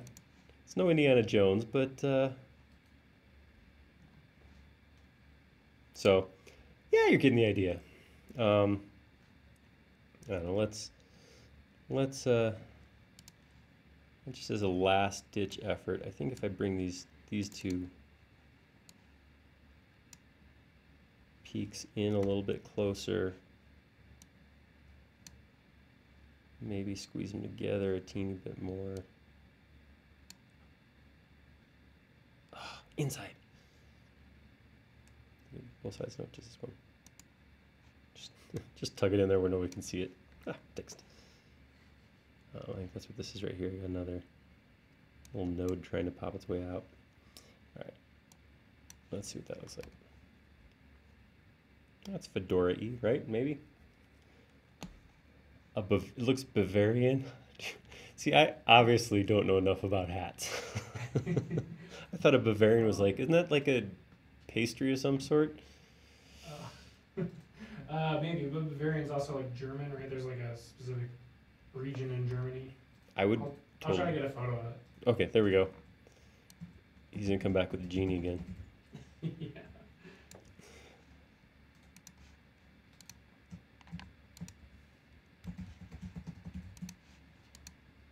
Okay, kill me.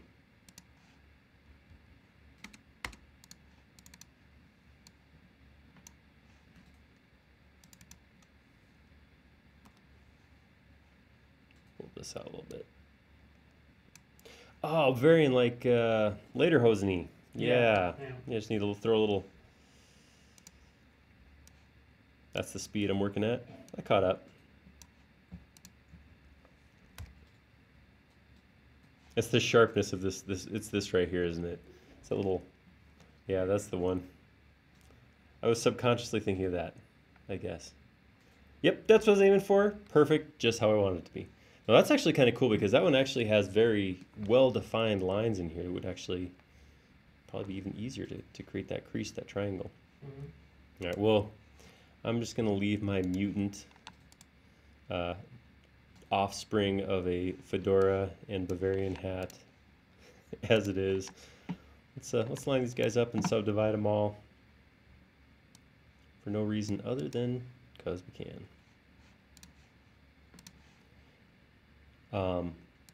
And something to note, because I did crank these up, these are at a higher, did I hit the button? No, I think I did. Because these are at a higher geometry. So you see that last one, it took a little bit of time. It does, the more geometry you get created, it does take longer to generate. So a model on Subdivision 4 is going to take longer to generate than a Subdivision 1 model. So there we go. There's some hats. Ooh, smooth. Looking good. Triple hat. That's right. You also had a question about the reverse button. I think it was about the softened right and flipping back and forth. Which extension is that a part of? That is a part of Quad Face Tools. So that's this big one over here. It's right. I miss it. That one right there. Flip triangulation tool. All right. As promised, let's go make some more models. I like this. I like cranking through models. This is more fun than beating the same spaceship to death, which I thoroughly enjoyed. That was fun. But let's make a spoon. A spoon's cool because it is, I mean, it's not a shape that's based on a circle or an octagon, which is what we've been doing so far. And it moves in so many directions. If you look at this spoon from the top, you know, it's got this long stem with kind of a oval on the side, but if you look at it from the side, the handle kind of swoops, and then you have a compound shape for the bowl of the spoon. It really is a cool, cool looking shape. So this will be fun. I'm gonna start my spoon with a rectangle. No, I'm starting over. I'm gonna start my spoon with a squarish shape. Reason I did that. So this is gonna be the end of the handle, and I'm gonna use the sub D push pull to pull out any spot that I'm gonna end up making a change. So I'm thinking with a spoon, I'll start with looking at it from the side. It'll kind of curl up, kind of curl down, then it will curl up towards the bowl. So it's going to do something like this, and then something like that, and like that. You with me so far? And then I'm going to do a this, and a this, and a this.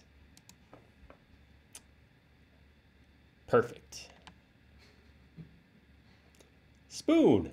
All right, now we'll do a little bit of sizing. So, because I do want to keep this symmetrical, again, I could cut it in half, make a component, and build one half at a time and let the component do its thing. But because it's just as easy with Vertex Tools to use scale, because scale, when you use scale on selected geometry, it automatically scales about the middle. So if looking down on my handle from above, it's going to be thin, then kind of get thicker and then thinner. I can just grab this scale and just do this, and I'm done. I don't have to worry about breaking in half or anything. All right, from there, I'm going to grab this right here, same thing. I'm going to fit in like that. I'm going to grab this right here. This is where the round part of my, I was calling it the bowl of the spoon. I don't know if that's, I'm not, wow. I'm using this excuse a lot. I don't know a lot about spoons. Just like I don't know much about teapots or hats, apparently. No, I'm just yeah, I don't know. All right, so that gets me pretty quickly that initial mesh. And the nice thing is, because I'm working with connected rectangular shapes, everything is already quadded. I don't have to worry about it. Because I use the sub D push-pull to pull through there, I don't have any internal faces. So at this point, I'm pretty much, I mean, I'm good to go. Everything's good. Now I'm going to work my way along the side and give it the second level of geometry. So I'm going to use the same thing, just Vertex Tools. This is going to give me my kind of upward angle. This is going to come, whoops. This is going to come down towards the bowl, and then I'm going to align these where I want the top of the spoon to be right now. The top to be up here-ish. All right, so it's coming together. Now, obviously, that's actually kind of the easy one. Let's look at that. See what that looks like. I'm going to make that into a group, and we'll hit sub D. That's not terrible. It wouldn't hold a lot of soup, but before I get into, I'm going to save the bowl for last. If there's a technical name for that portion of the spoon, please let me know. I hate to say bowl like some kind of uneducated non-spoon guy. The mouth end? The mouth end. The eaten hand part. End and your, yeah, that's right. Part. I'm going to have this taper a little bit too. Maybe I'll pull this end up a little bit too so it tapers that direction too. And the cool thing, again, I haven't creased anything yet, so this is just all going to give me flowing shapes. You can see that actually, damn, gives me, yeah, thanks. I'm definitely using the left side of my, all right, that's not a bad handle for a spoon. We do need to get, put a little time in over here though. All right, first thing I'm gonna do is I'm gonna grab just this top section.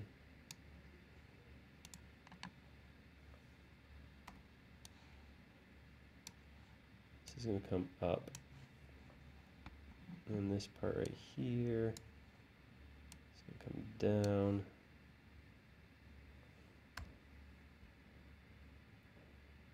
I made a club, and then I can select all this, use scale to start shaping my spoon, scale it both directions.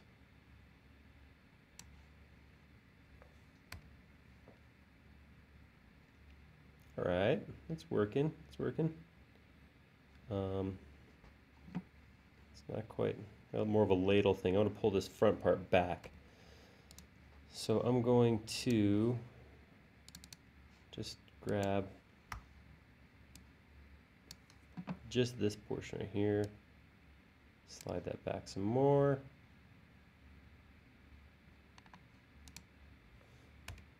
See what that looks like. Yeah, I like the shape of that spoon thus far. Before I get into the bowl, I'm going to do some creasing. What I'm going to do is select, actually I could probably do this. Give me one side. Select the loop again. I want all of that. I'm going to crease that so it doesn't fold over quite so much, not quite so rounded. Not a lot, maybe 70. Let's see what 70 looks like. Yeah, that was cool. I'm going to do the same thing on the bottom. But I don't want to go all the way around because I don't want a hard edge on the mouth, on the eaten part, just on the sides. So I'm going to grab those and crease those up to... That's cool.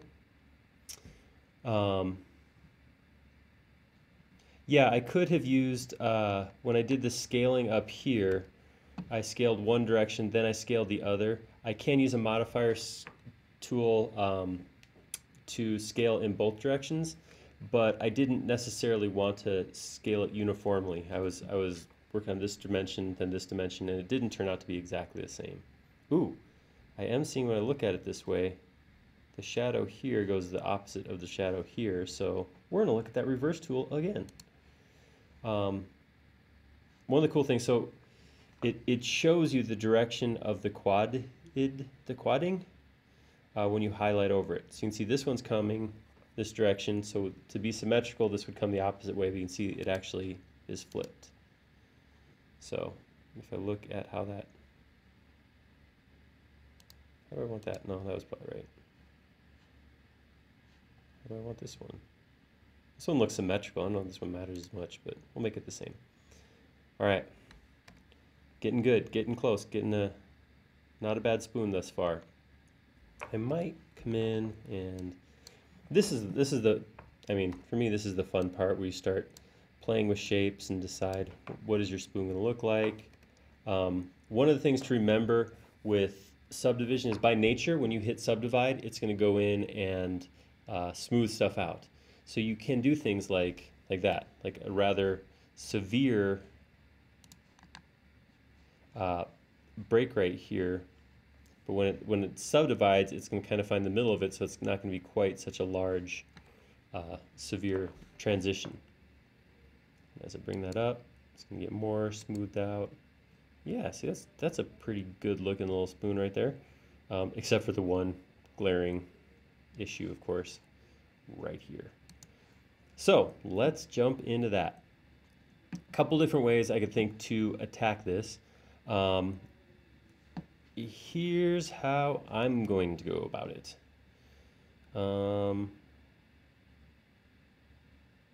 don't know how I'm going to go about it. Let's do this. I'm going to pull a line straight back from the front. Do the same thing here. I do want to stay symmetrical, so I'm going to come in 14 inches here.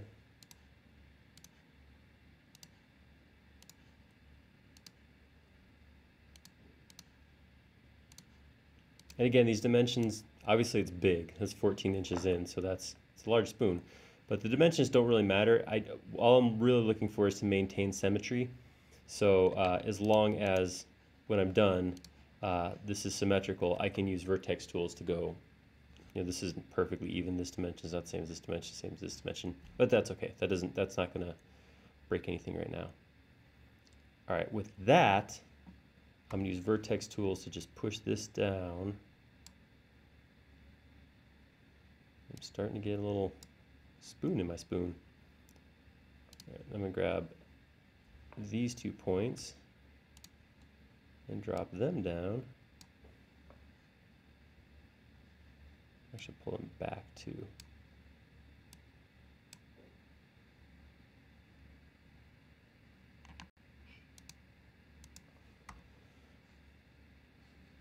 Pull this in and drop it down. Some more. Let's subdivide and see how that looks. Ooh, it's got little pore spouts on the side. That's nice. Bonus. So that's not a good thing, and I have a feeling I know what happened there. It's something we looked at earlier. I think as I was drawing my geometry on the front to break up the inside of the spoon, yes, I realized there is no spoon, and this happened. No, I have a feeling that I have some internal geometry. So let me unsubdivide that. Now let's look at the X-ray. Yep, see that extra face right there? I have to dive inside. And this is a spot, you guys are asking about 3D mice and stuff. This is a spot that I really like it, is because going inside of something and cleaning it up is pretty easy. Oh, there's another surface too. Right below this surface. Is that better?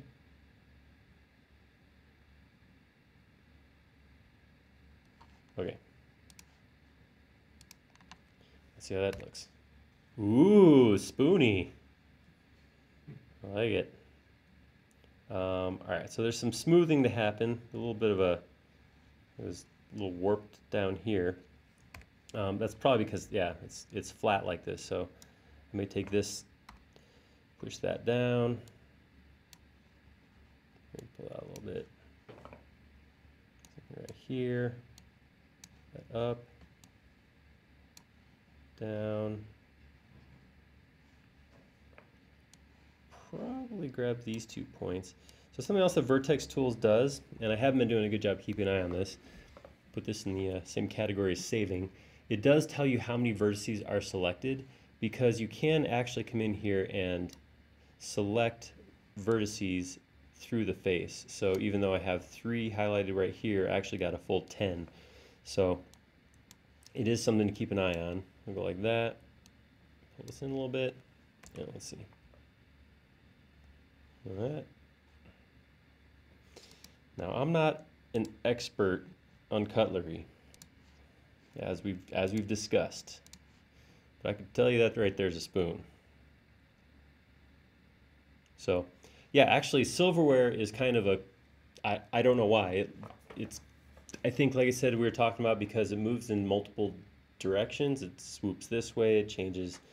If you look at it from the top down, a spoon in particular has that compound shape of the bowl. But if you're just trying to get the hang of this and start learning, silverware is a great one. Knives are probably the easiest, followed by forks, followed by spoons. But if you're looking for a project to do to start learning how to subdivide, make a set of silverware, because it's pretty cool. And you can actually, bowls and plates are easy because those are just follow me's. But yeah, do that. Get a set of silverware modeled as your first subdivision model, first organic model. This would be a fun one. All right. Taking a break or something? Yeah, let's take a short break.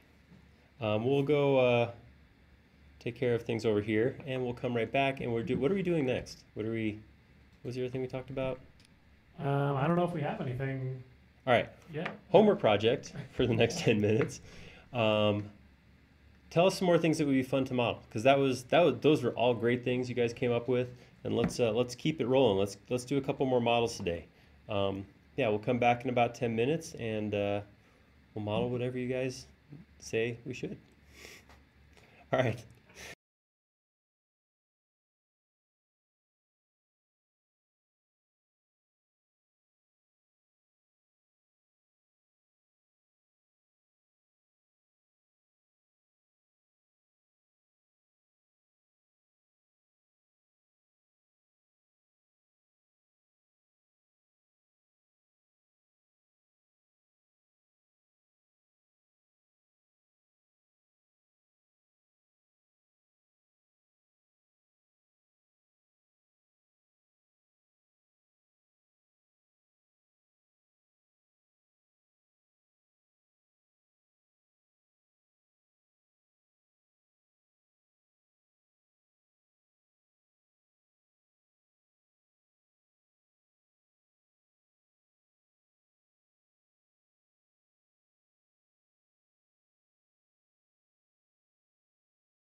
Hey guys, how's it going? We'll just be a couple more minutes till Aaron gets back in here, ready to keep on modeling. Glove mitten, good idea. Regular mouse, yeah. YouTube, did you miss much? Aaron just did some organic modeling using like Vertex Tools, and quad face tools. He did like a teapot and some hats, and then a spoon as well. So, and we'll also post this video. It'll be on our Twitch, and I think we'll probably keep it on our YouTube channel too. So you'll be able to watch the whole thing recorded after that. Ooh, binoculars, that's a good one too.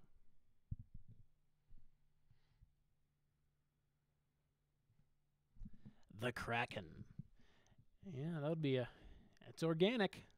It's truly organic.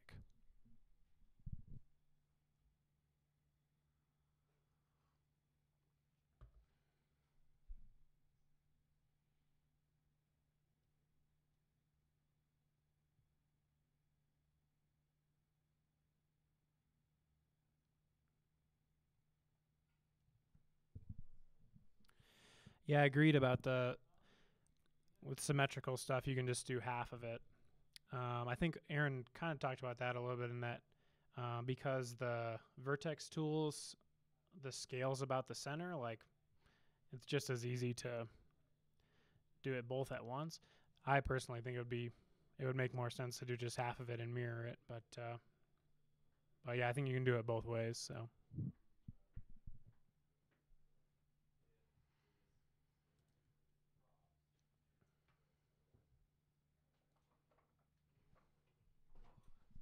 What you got there? Donut. My unsplit donut. Yellowy. Oh, hey, check it out. I got donuts. It's so yellow. I don't know. I'm going to split it in half. You might want half a split donut. Oh, I've never turned a donut down. Darn right. Smart guy, see? That's how we split donuts right there. Thank you. Oh. Sprinkles are so crunchy. Man. It's still a donut though. I'm going to turn the mics off for a second because nothing worse than eating into a microphone. So bear with us for a sec, guys.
I'm just catching up, guys. I gotta say, I don't know if he or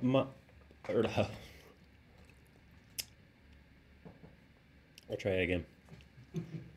I missed his comment earlier, but I had to give a shout out to Hornox because Hornox has some of the coolest subdivided models. Should check out his cars on his 3D warehouse page. Really cool one. So thank you for swinging by. Hornox and Box on our forums post some really cool looking subdivided stuff. So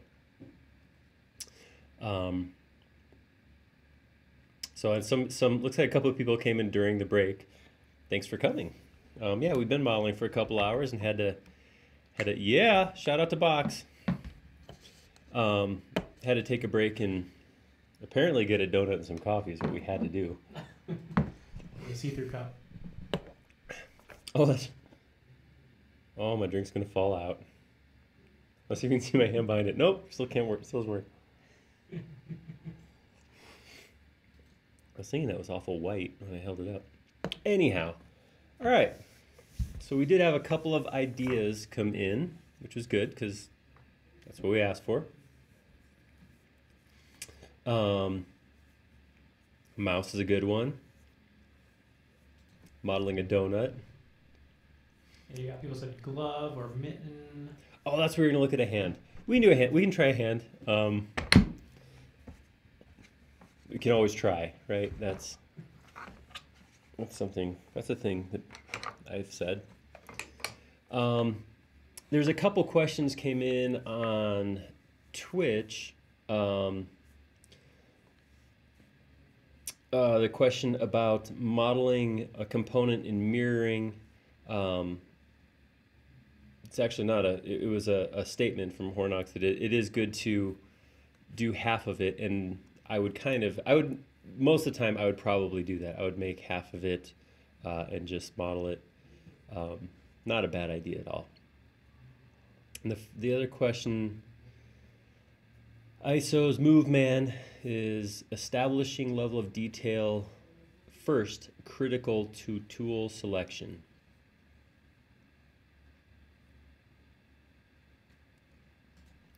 I don't quite know what it yeah. what it means either. ISO, is there, what exactly are you asking? It sounds like you got a good question there. I like the words you have there. I'm not quite, I can't figure out how to put them together. Maybe they're talking about like how you did the spoon and you kind of split it up into that specific number of Oh, pieces, you know, right. first, like is that, or maybe he's talking about, or they're talking about the final level of detail that you're expecting to get out of it. Right. Yeah, Like how so much that matters. so just I don't know if that's it or not, but just to walk through my thought process on how I do that. And again, I gotta throw this out again, guys. I'm not saying that this is the end all be all, the only way to do it, but this is how I went through it. I thought about a spoon when I created my first boxes, and I thought, okay, there's going to be one where it starts to slope up, that's going to slope more, that's going to start sloping down, and then it's going to slope into the bowl, kind of come around, and then back up. So I was thinking down, how many increments are there going to be where I'm going to actually have a change in elevation, basically. So I was thinking about this. That was why we did that first. But anytime I see a spot where it's going to change, looking down from above or from the side, that's where I'll put one of those breaks in. Again, it is so easy to come in here with quad face tools and go add a loop later that it's not absolutely critical. You can always come in and make changes later, but for just getting started, just having those blocks to build with is really the key thing. The number you need is really kind of up to you. I will say one thing that I try to do is minimize the number of breaks and pieces that I have to work with. So what's the minimum number I could put in here to create this geometry? And I'm looking at this and I'm like, I kind of feel like I could have made this with less less geometry. Like I could have put one square in the middle and had it go up, but this obviously it turned out pretty good, so I'm not too upset about it. But less geometry you have in there, then less geometry it has to create when it subdivides. So rather than going through and making, 30 different slices initially, I could do it with just a couple if possible. Does it like make it look smoother that way, or is it just easier to work with that way? Or It's just easier to work with. By the time you subdivide this to the max, well, let's look again. and fewer geometry once you do subdivide it, or less. Right. Yes. I mean, if we look at this right now, I have 50 faces, and when I subdivide it, this is only level 3. I have 7,000. So if I increase that, it's going to actually go to 4 times that. It's a lot of geometry. So for the sake of simplicity, yeah, so 30,000 faces on this spoon. So for the sake of simplicity, if I have less breaks, it's going to have less geometry, but it's also less to have to go in and deal with. So I mean, I could have modeled this as slice, slice, slice, slice, slice, but then each of those slices then has to be moved. I would rather move big blocks around like this. Hold on, it's still subdividing. I would rather have big blocks to move around in my unsubdivided model and let the software do the smoothing rather than me have to go in and do that like that.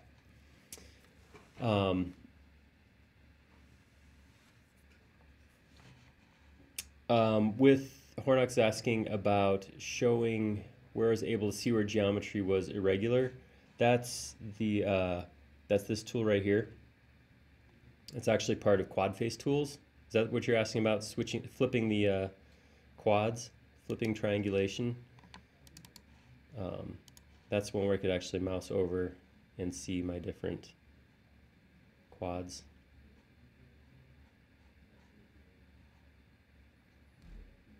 I think that was the one you're asking about. So actually, you can see I'm not symmetrical in my spoon either.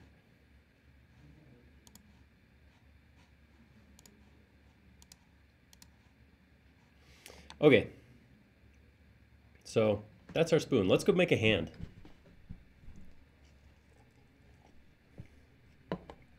Let's go file new.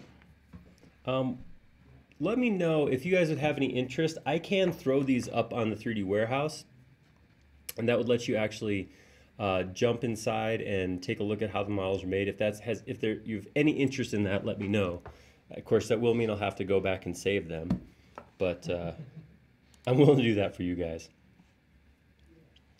All right, a hand. So I would probably start a hand with a polygon again. Going with my octagon. Same way I did it before. I'm not going to bother. Hand is obviously not a symmetrical thing at all, so I probably won't bother doing splitting it and making a component like that. Let me start bringing it up. Oop.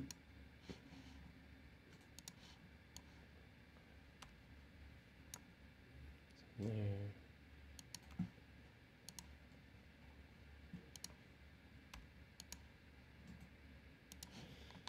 All right, so I'm going to make that the base of my hand.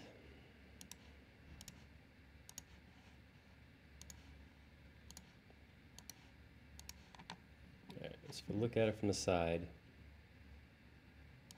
here's what I'm thinking.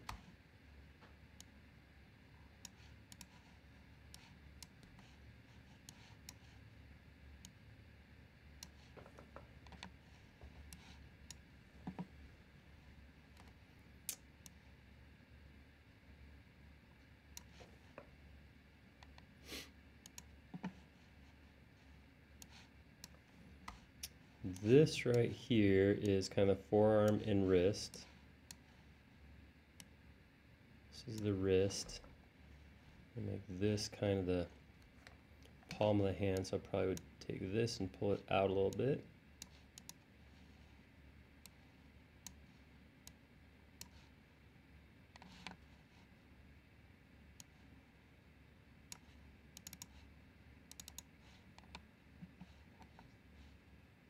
Uh-oh, got some issues here.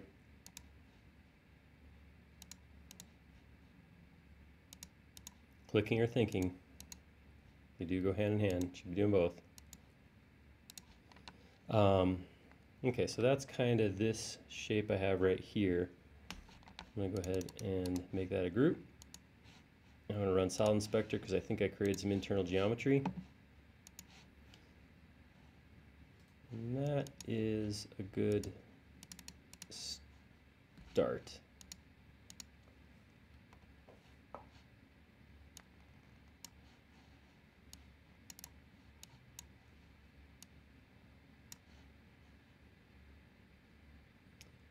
Not bad. Okay, now what I'm going to do is I'm going to start, whoops.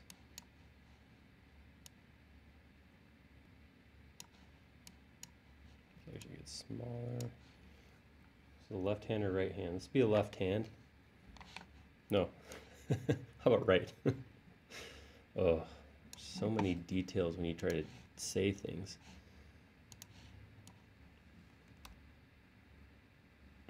Woo.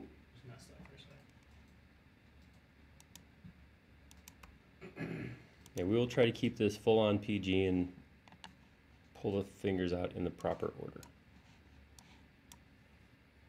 All right, I'm gonna shrink that. It's a little bit of a big thumb, but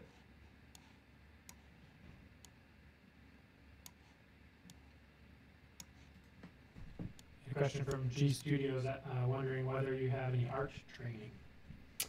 I do. This is this whole computer thing. I'm just seeing if this software stuff works out or not. My initial intention was to be some sort of an artist. But after about 2 years of working at a software company, I realized how well that paid the bills versus going to art school. So I made a practical decision. But I feel lucky in that if I hadn't done that, I wouldn't be at SketchUp, and I really like this place. So yes, I did at one point or another intend to do something related to art for a living. So I have taken painting, sculpting classes. So I do enjoy the opportunity to sculpt in 3D as well. All right, right here we run into an issue. That being, if I wanted to make a Simpsons hand, I would be set right now because I have 3 divisions right here. I could just pull each of these 3 up and make them into fingers. I was thinking of doing a human hand though, a real human hand. So I'm gonna go ahead and break this. Is that a challenge? 4 fingers, 3 quads. I'm gonna take the easy way out. I'm gonna grab this right here.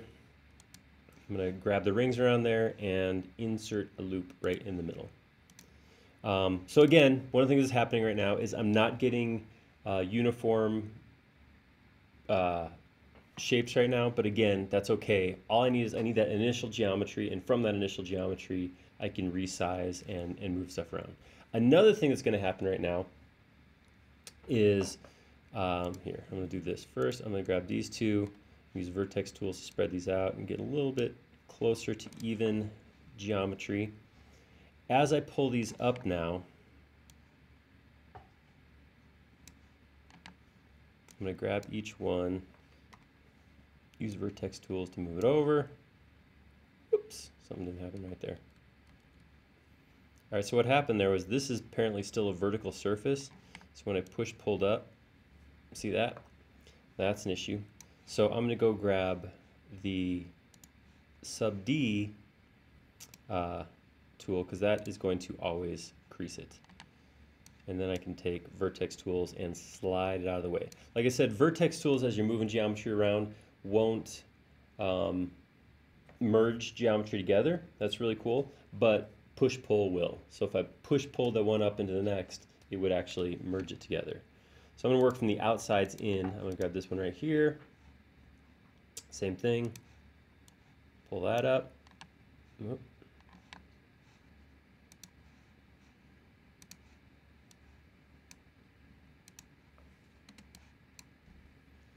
Vertex Tools. Ronnie James Dio.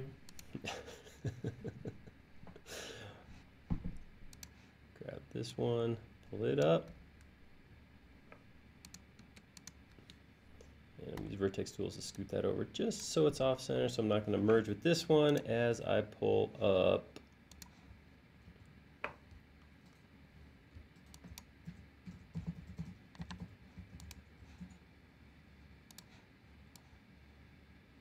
There we go.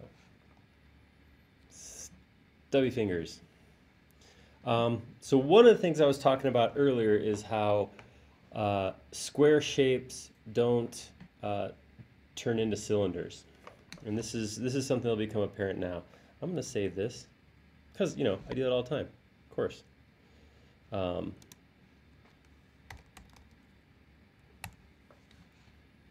going to subdivide that.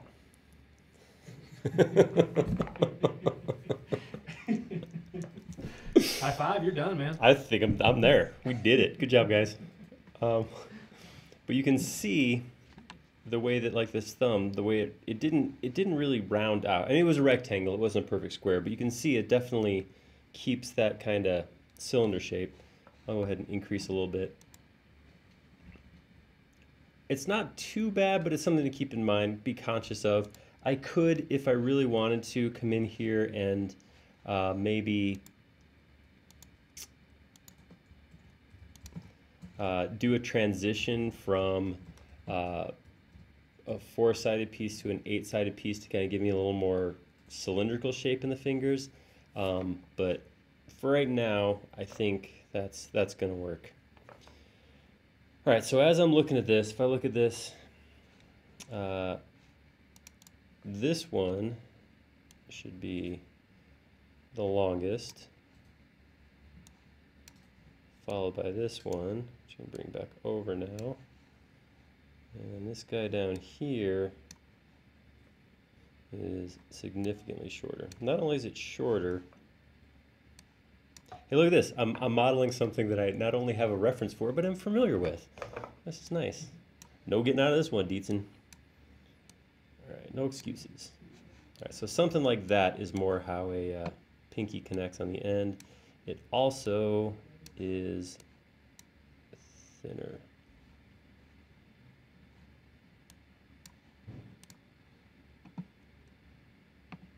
And having said that, pretty much all of these pieces we're going to get a little bit thinner this way.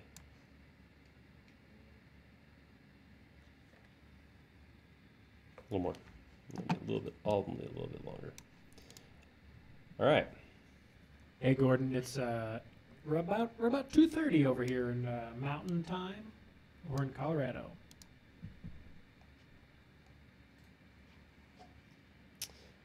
All right, so now I'm going to keep this low quality initially. The nice thing, like we've been looking at, is the ability to go back in and add loops and add geometry later.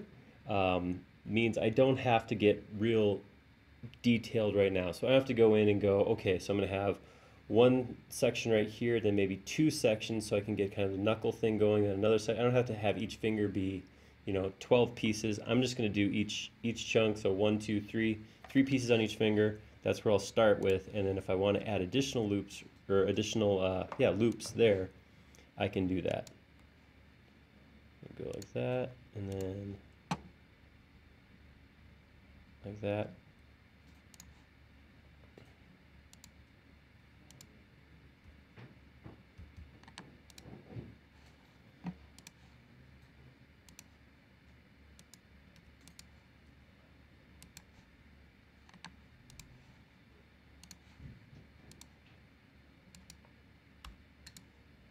So again, just like before, the important piece right now in my mind is getting this geometry created before I start sculpting it.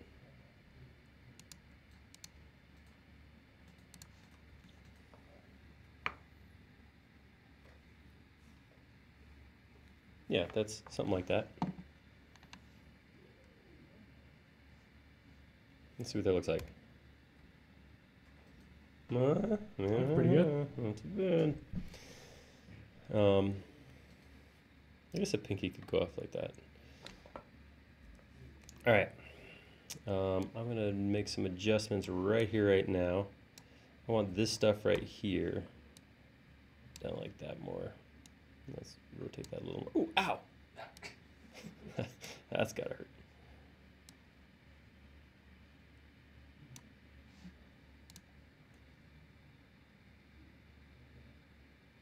Yeah, it's about the right proportions.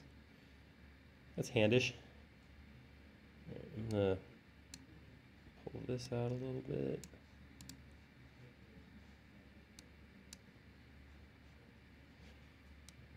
And at this point, this is when the sculpting begins. So at this level of detail, not a whole lot more I can add with the geometry that I have. I might a little bit of it's the wrist version of a cankle. Lack of geometry here that I might pull that in. That works.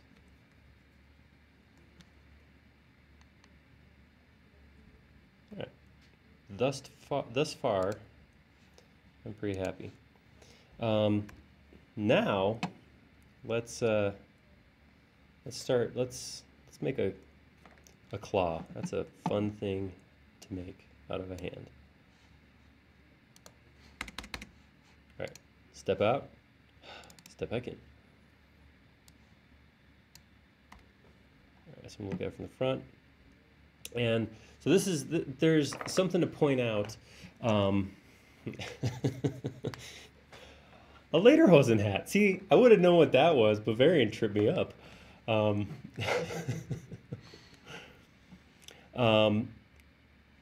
So the way that, as this little thing that pops up every time I click Vertex Tools is called the widget.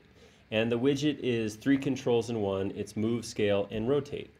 It does everything based on the middle of the volume of points that are selected. So when I have these 12 vertices selected, it picks a point in the very middle, and if I scale, it scales around that middle point. If I rotate using one of these arcs, it rotates around that middle point. So that's why we get weird deformations like this. Again, it's not a big deal because it's just connected geometry, So what I usually end up doing if I do that is rotate it and then immediately slide it back where it was, and then it saves me from that that terrifying thing. This works pretty well for the most part. One of the things that comes up is there's not really like a masking selection. You use tools like ZBrush, you can go in and say, you know, mask off this and only work on certain geometry. You don't have that, so you do have to be a little more careful when you go through and select things. So like this, like spinning around, so I don't accidentally grab back here, and watching your vertice callouts up here. That's important too. I'm gonna go ahead and move this like this, and then again, slide it over, slide it down, getting a claw-like finger. Let's subdivide that.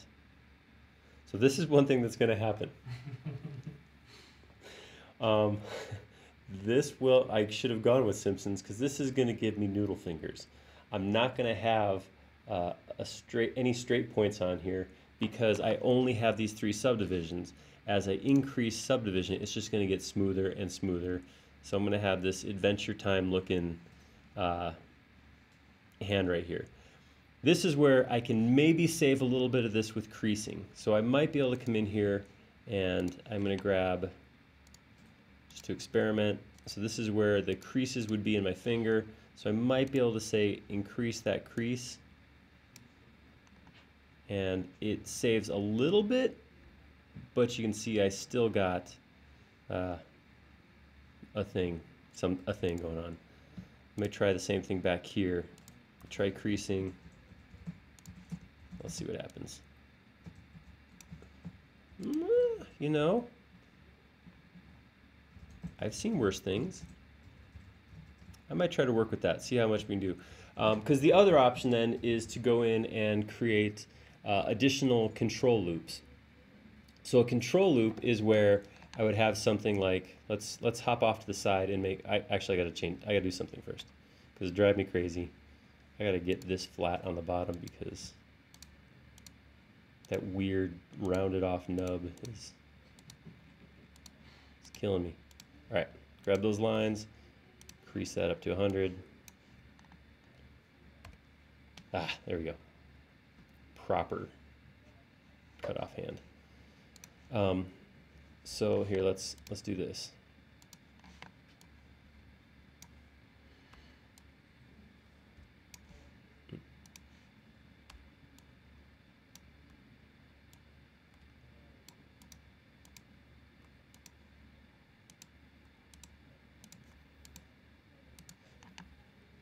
All right, and next to it, we'll draw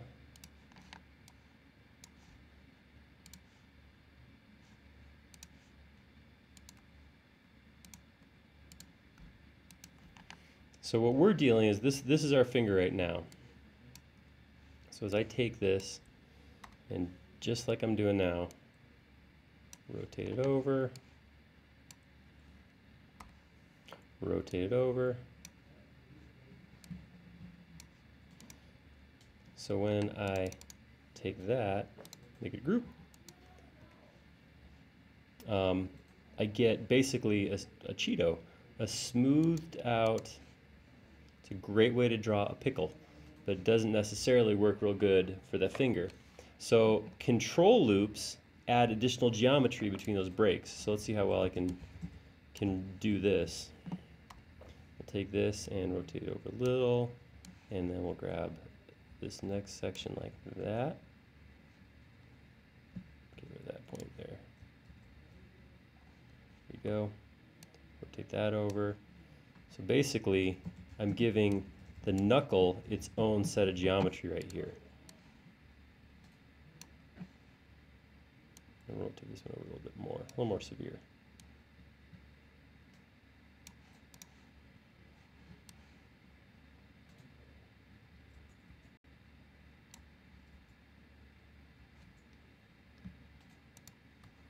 There we go. And what that's going to do is going to maintain a little more straightness here when I subdivide. See that? And I didn't. Here, let me do this to make it.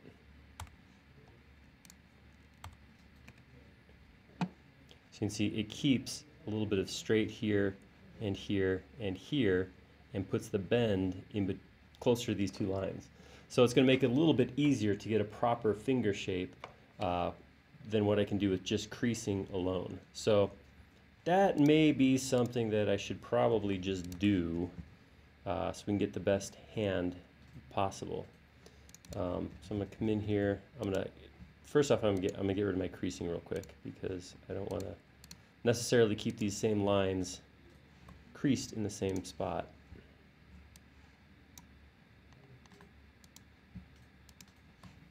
All right. Less talking, more doing now. All right.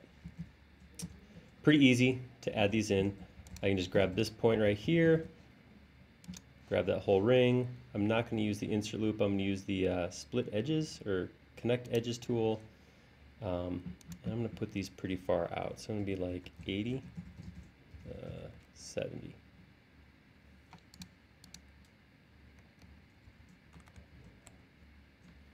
Yeah, something like that. Whoops, I hit escape. Check mark. There we go. And that just by adding that, let's hit. So without changing anything else, you can already see, look at this one and this one. Just by adding those without changing them at all, I already got a knuckle. So that's looking good. Let's undo that, and I'm going to grab that and do a couple things and make it a little bit longer. And I'm going to make it smaller. I'm going to give my fingertip some taper.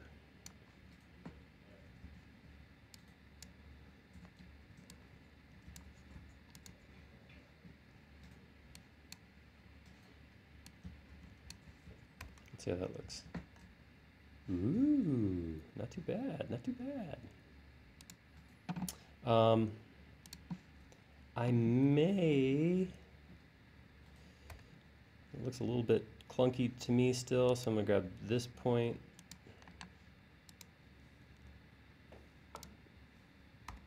Grab this point and pull that up. Do the same thing here.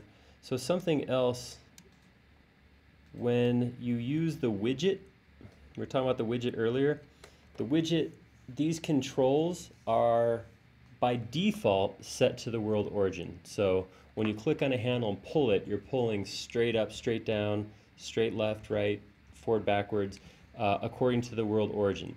You do have the option of changing the gizmo to align to local. So if you change the axes inside the group or component, it'll align to that, to the view. So it'll actually point the one,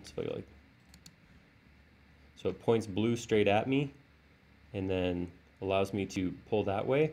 So that's kind of a way to custom align that.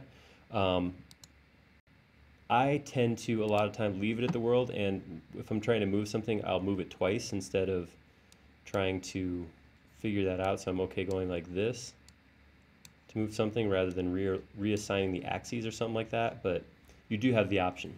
All right, so if I do that, that's not a bad looking hand to start with. And I haven't done any creasing yet, so that'll change things too as I keep going through here. Real quick, I'm just going to grab this, this, and this, and I'm going to go like that, and then I'm going to go like that, and I'm going to go like that. So adding those in, really pretty quick, pretty easy. Let's take advantage of SketchUp being what it is after I save. I'm growing, guys. I'm learning. And to work on this finger, I'm going to throw a section plane right here.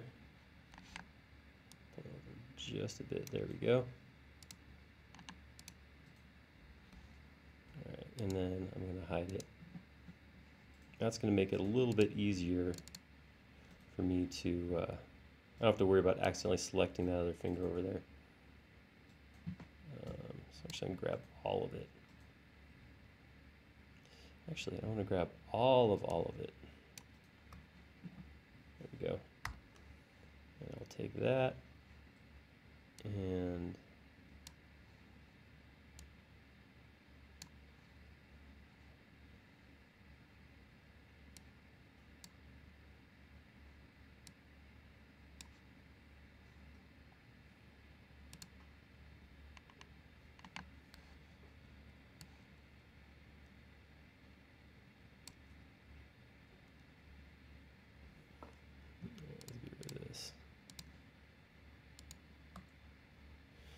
and I'll rotate that again. So I did start talking about rotate before and then started talking about something else and forgot what I was saying about rotate, because I want to point out that the rotate command is not limited to what the widget shows you. You can actually use the modification tools inside of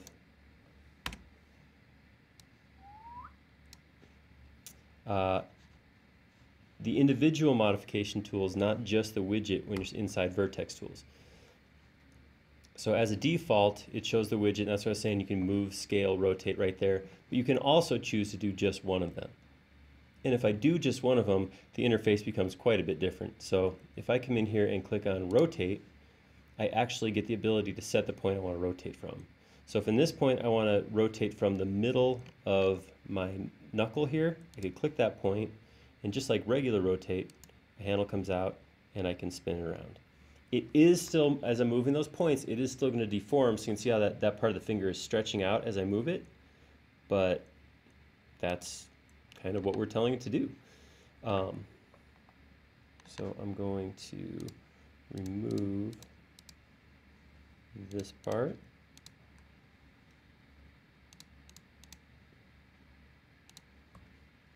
And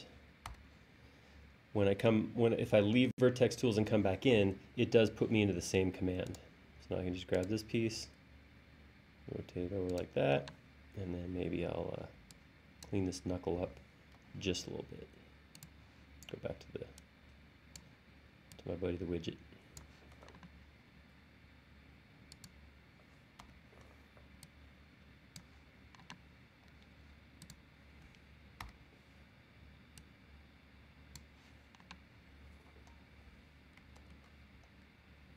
All right, let's subdivide that, see how it looks. Yeah. All right, not bad. The finger got a little wide. So I might grab this, and just with those selected, see apparently, this is what I'm learning right now. It looks like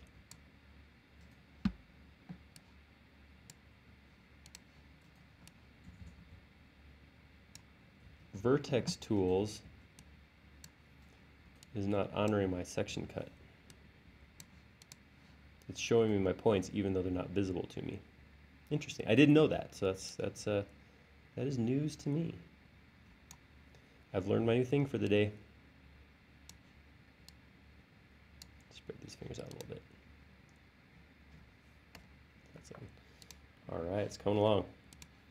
I'm going to get rid of my section cut. I'm going to go over to Outliner and unhide it so I can move it.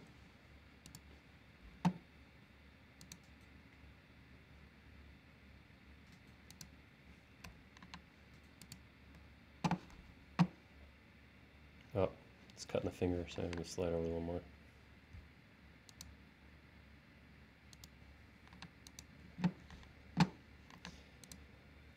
It's occurring to me just how monotonous a hand is. 4 fingers, how ridiculous is that? I'm going to do all of them.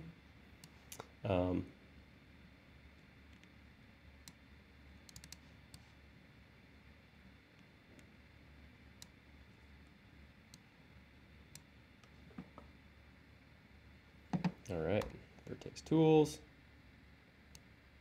Use spinning and moving.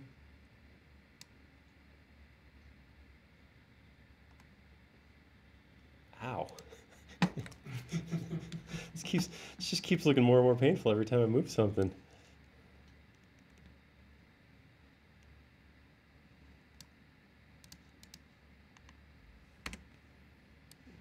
It's going like this.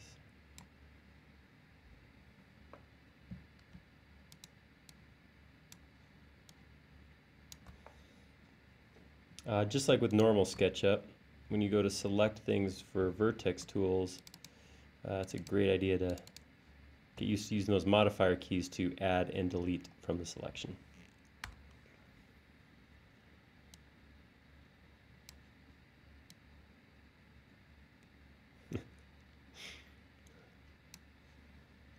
Alex is voting for jazz hands here. Spirit fingers.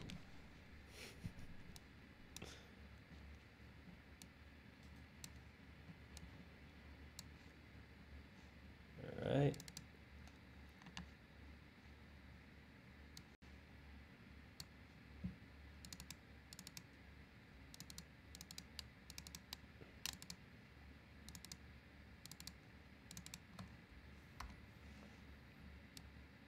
You know, there's that thing that happens when you do something multiple times, and have you ever had work you've done and like lost it or something like that? Something's gone wrong, power outage, whatever. You have to do it again, and the second time goes quicker because you've already figured out the stuff you didn't know how to do to begin with. Maybe that's why hands have so many fingers, is you get to practice when you have to draw them or model them. This is definitely going quicker. I'm getting my finger technique down.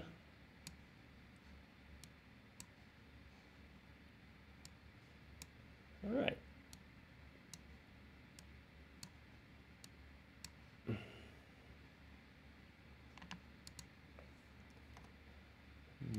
Narrow that fingertip.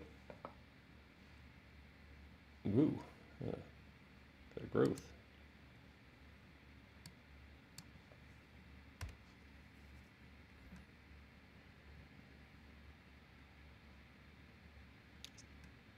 Definitely a wide finger. Let's do something about that.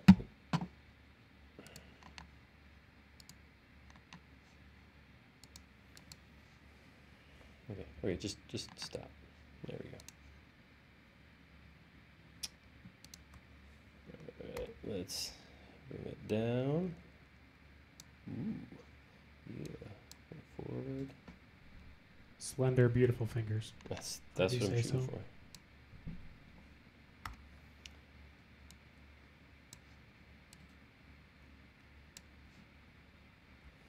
Right. We need to get that slid over a little bit. It's a little clumpy with the first one, but we gotta get out to the pinky to make that happen. I'm just gonna go ahead and reverse my cut on the pinky. Hey, little guy.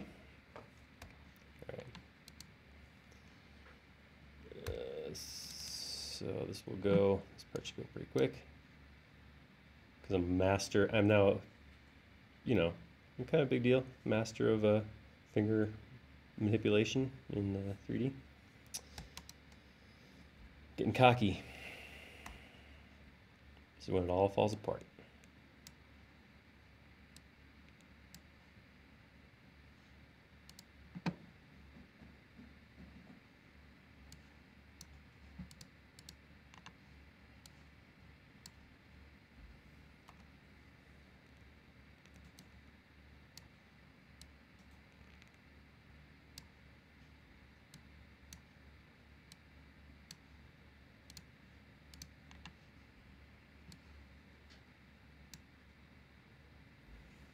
All right. A marathon of modeling fingers.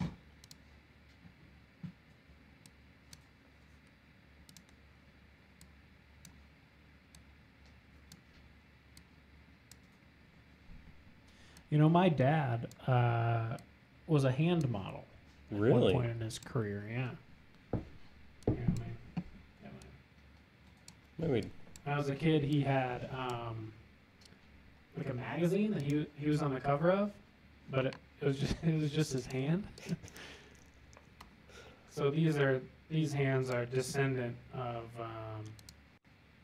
a model themselves. So if you actually wanted to model true beautiful hands, I've heard people talk about your hands before, Matt.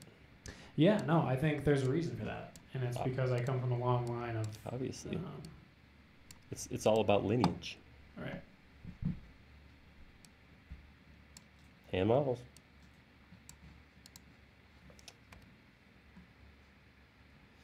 All right. With that, let's. Yeah.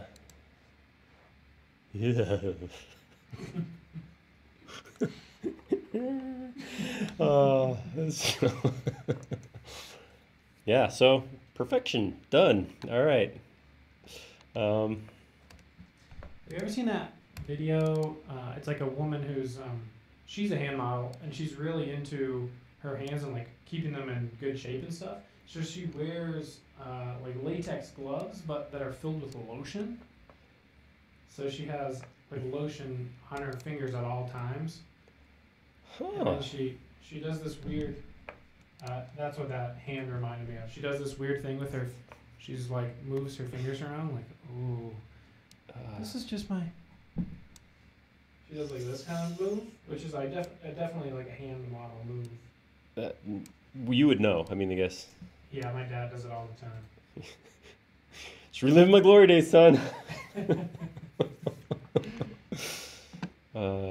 That's yeah. This turned out specialer than I was thinking. It's all coming together.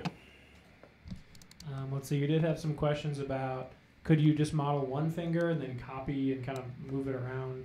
Yeah, absolutely. And we could have done that. The way I would go about that, were I to do that, would be to get the hand into that initial position, basically square one, make a finger, copy it, and then bring it over. Because what will end up having to happen, especially if they change sizes or whatever, where it connects will have to, geometry will have to get pushed around and connect that back together. As far as this goes, like positioning stuff and moving it around, this is unfortunately where I'm kind of have to go through piece by piece to, get these properly positioned, the right spot. So I don't know exactly what I'm shooting for, so I don't know if I've reached it.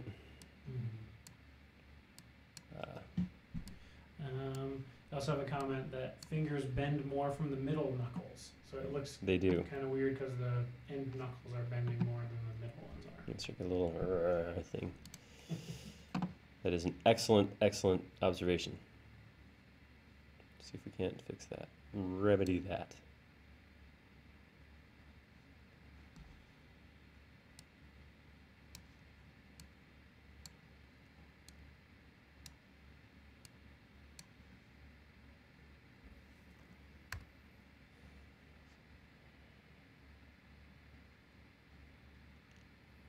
Dr. Strangey thing going on here. All right, let's. I'm not gonna beat this to death. We'll call it in a second here, but. See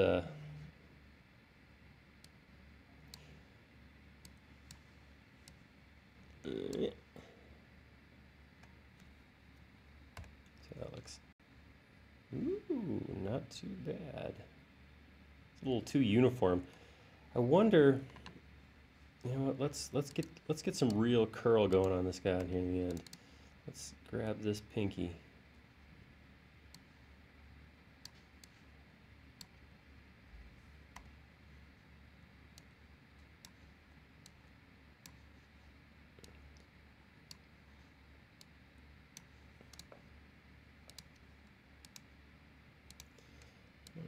Let's do this and this.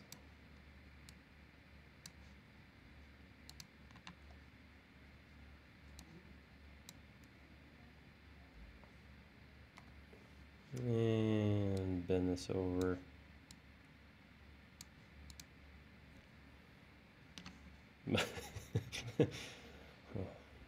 that's an issue. I think they look good. You got a comment. Best hands they've seen made with SketchUp. And I think I agree. Even if they do look maybe not exactly fully natural, you know, you did it in like what, an hour and 10 minutes or something like that. Like that's, I definitely think they look very good. Don't get yourself down. It's a great looking hand. Now, mostly as I'm doing this, I'm really thinking about, you know, how would you put more detail into that? How would you get, you know, so I lost some of my specific finger length as I was doing this too, as I was going through and moving these pieces around. Some of my fingers got a little stubbier, but I was thinking about how you would go in and put more detail or creases into it. And I was thinking about let's play with a little bit of creasing too, and something like this. Oops, missed a line. How much can I? Ooh, that helped. I would probably insert a loop here too to kind of get my palm, because your palm has the top of your palm right on your fingers kind of comes up, then it goes a little more concave, and then comes out on your heel of your hand. So I would probably throw another loop in here somewhere, and this thumb has to drop down. Pull it down.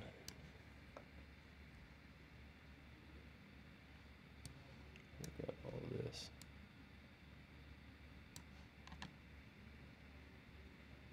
The whole hunchback hand. Oh.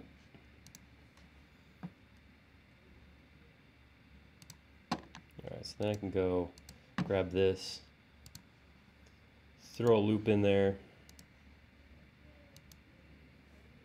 and I can bring this back out a little bit.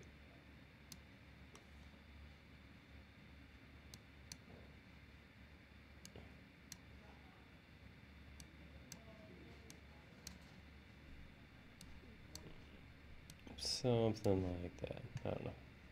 And the thing to remember here too is, like I was saying before, it's going to come up with, it's going to average everything and bring those sharp corners down. So as you do this kind of thing, you can start making a little more exaggerated geometry initially, and it'll pull back in. And this is where you run through here and start creasing.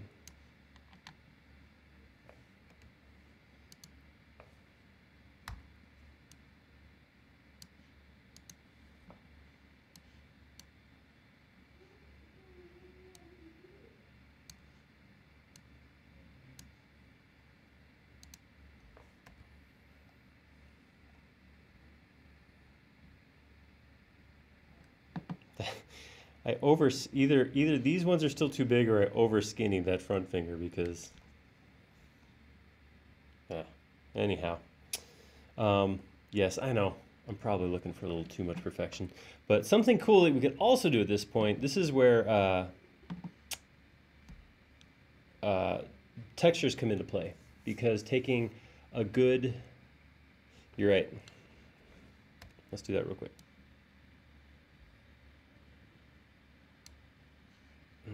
Man, this is just killing me. Hey, but you know what? This is like a testing session that's being recorded.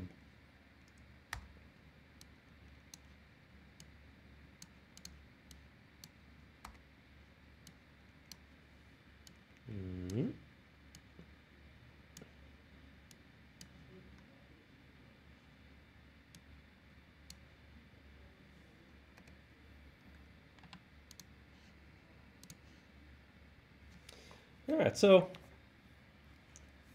that was good for a hand, and this is one of those things that I could probably spend the rest of the day, and I won't do this, of course, you guys, but I could spend a lot of time playing with this and tuning it, and maybe I'll end up doing that. Who knows?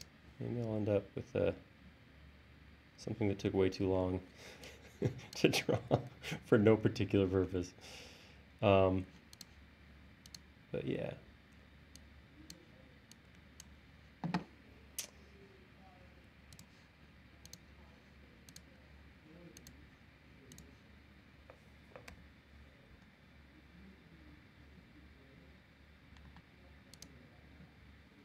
Cool. Yeah, that pinky is awkward.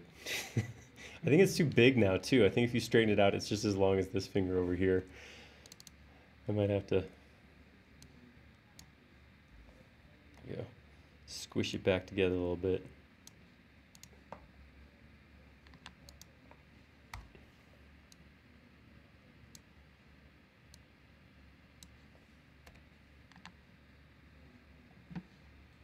Better. It's just gotta look at it from the right angle. Ooh, see, look at that from that angle. Oh yeah, see, that's straight up Matt's dad's hand right there. That's true. That's actually picture perfect for what it looks like. And I just want to take this opportunity to, you've given us a hand here today, Aaron, and I want to give you a hand as well. Yeah, thanks, guys. Well handed, Let's well done, well modeled.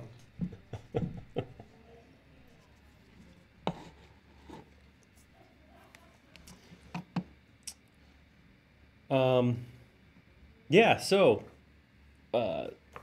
specific questions, or we actually have a little time if you guys can think of something else you'd like to see. We do have time to do a little more if something. I'm just catching up on comments. Had my head down. Oh, one thing somebody did ask me if they could get a shirt like mine. This is SketchUp on it. We don't have a store or anything right now. I know we've talked about it and thought of maybe for trade shows or like at 3D Basecamp or something like that. But yeah, unfortunately right now there's no where you can buy a shirt. But Yeah. perhaps in the future.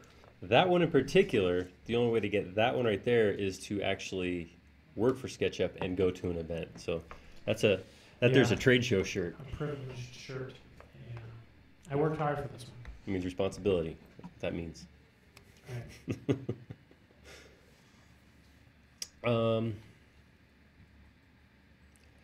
Zahadid building?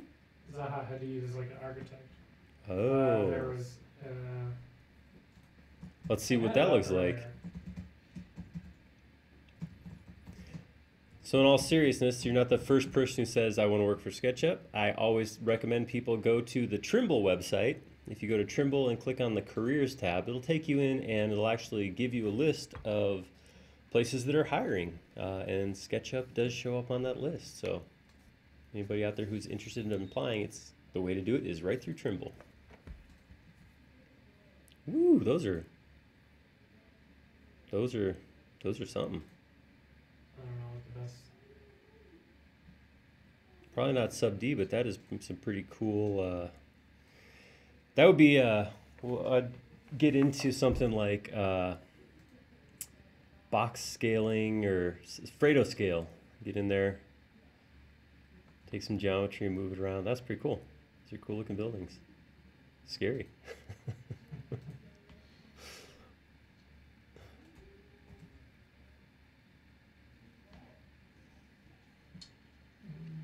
Do we have other thoughts?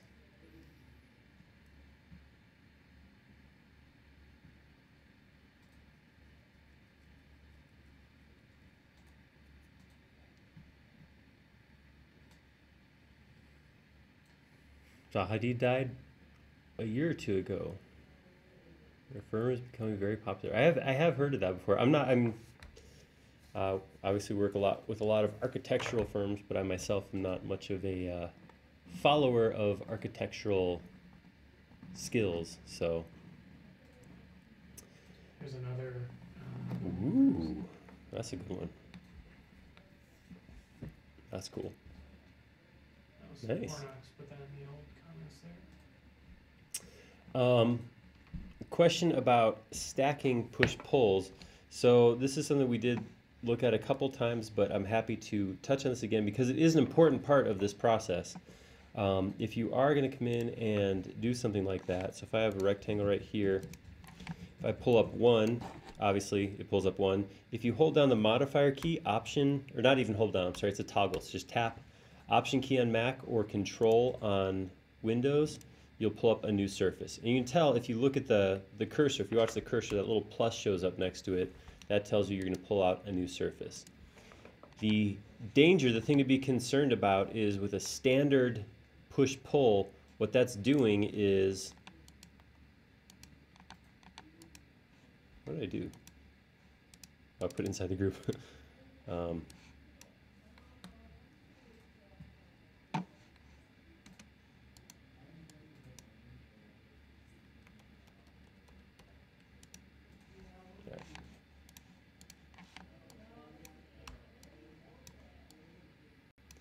I was saying the issue comes in if I take a peek inside this model. When you hit Option or Control, it's telling it to create a new surface on top of the one before. And this causes an issue because with Sub D, the way that, see these weird corners that are happening right here, that's because it's subdividing with that surface on the inside. As opposed to if I come in here and I delete those interior surfaces and then Sub D again, so you get a much smoother shape right there. So that's where TomTom's other tool, so on the Sub D toolbar there's a different push-pull, and this push-pull, when you add surfaces, I peek inside here, it doesn't create new surfaces, it just creates the external geometry. So right from the beginning you get the geometry you're expecting rather than those additional faces. So yeah, it's just the modifier key to add those together.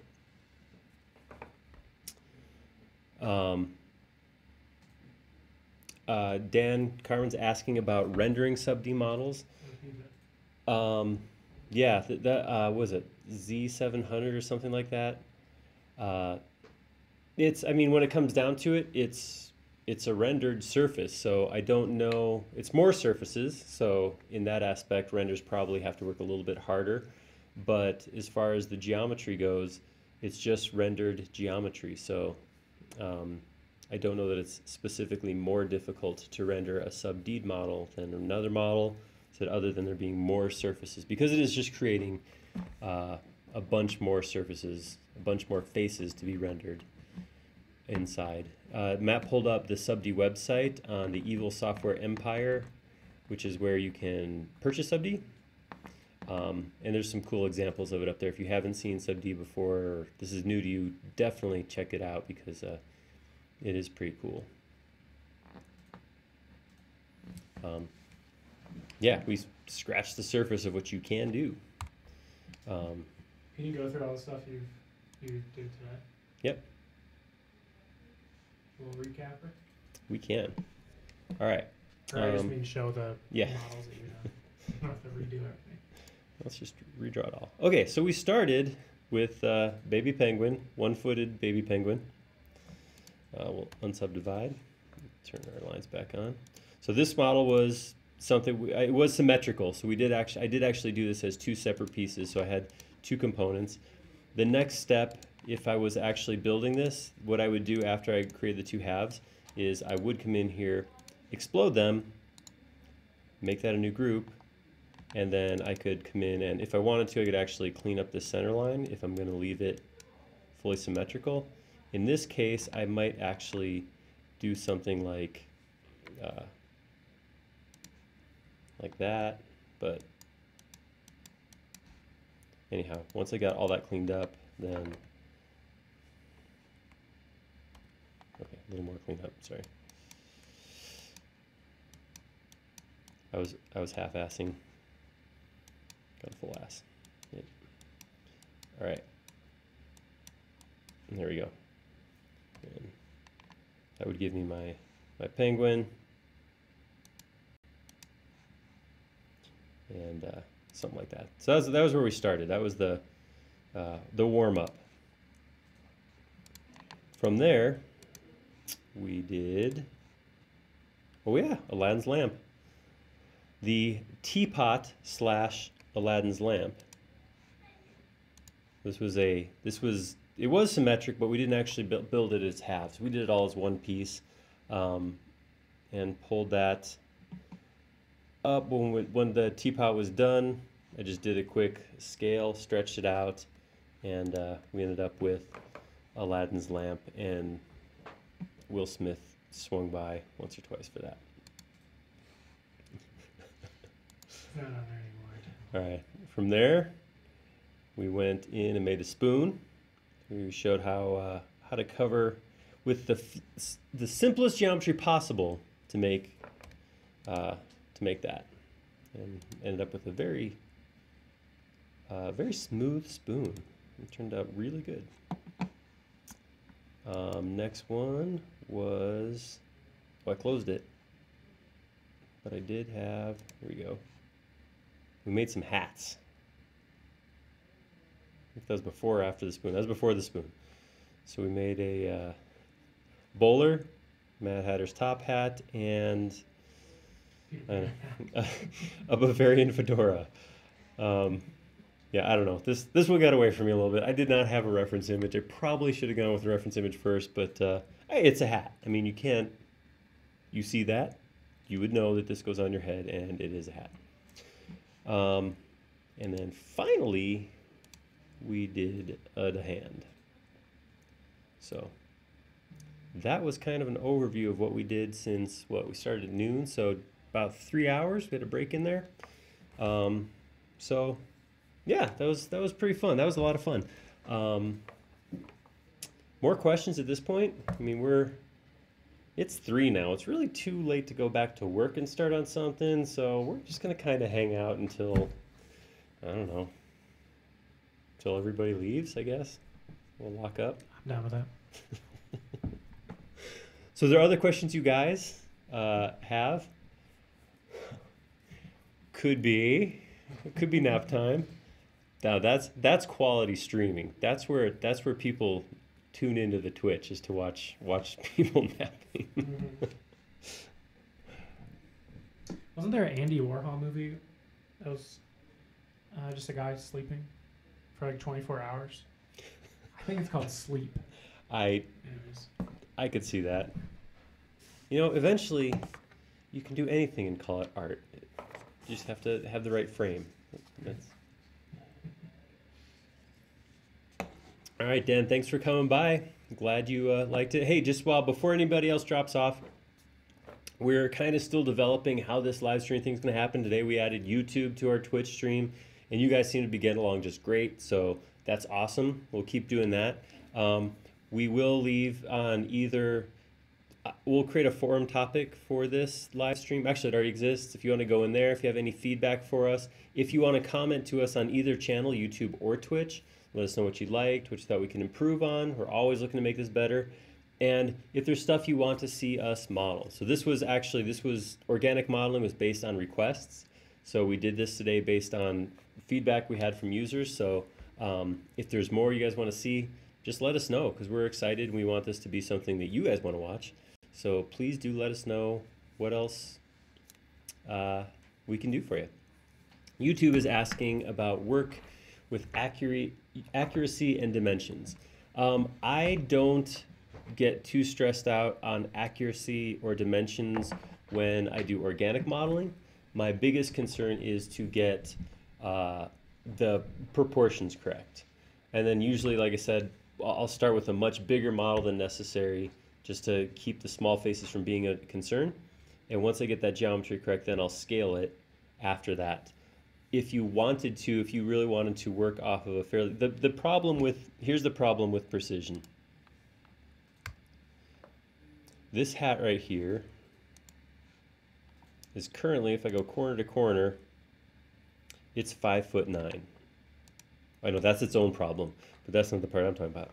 When I subdivide it, those corners go away, and now that same dimension is just over 5 foot. So we lost almost 9 inches off of that by subdividing. So trying to model specific accuracy can be really rough.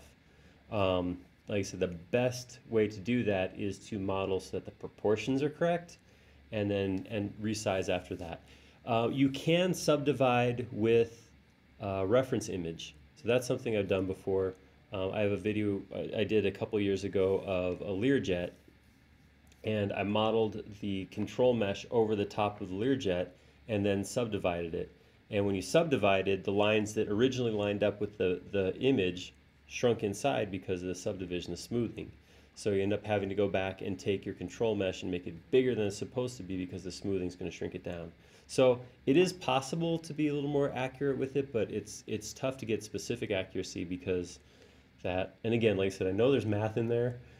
So somebody who's good at the mathing might be able to figure a percentage by which to be big, but it all depends on how close the control points are to each other when it does that. So it is rough. It's hard to get real accurate when you do that. Question about textures. Is there anything? Yes, absolutely. So the thing about textures, here's where textures get weird. Let's make a brick bowler. So I'm going to come in here and I'm going to throw, oh, this is huge though. I'm going to, actually, first thing I'm going to do, make this a little bit smaller.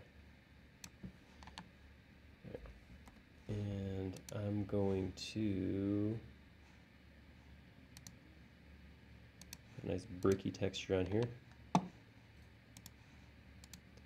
All right, so textures work fine, but it's something you want to do afterwards.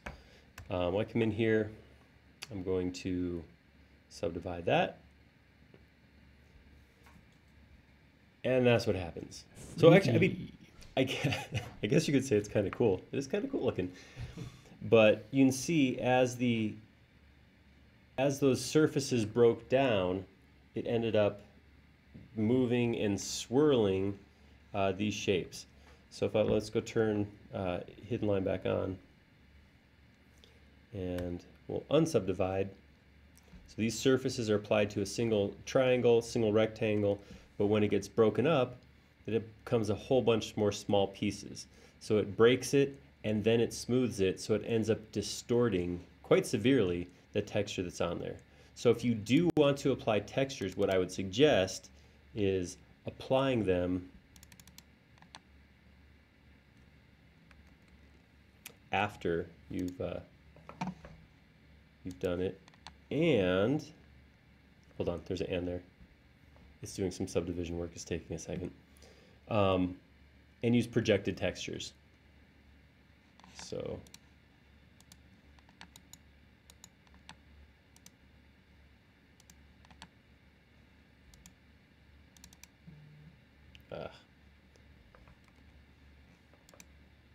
Subd does not like it when you go into a subdivided model and start adding new geometry. Just FYI. So what I'm going to do is I'm going to take this texture and I'm going to change it to a projected texture. And I'm going to come in here, select everything, I'm going to my paint bucket, pick this texture, put it on there, and get my brick bowler.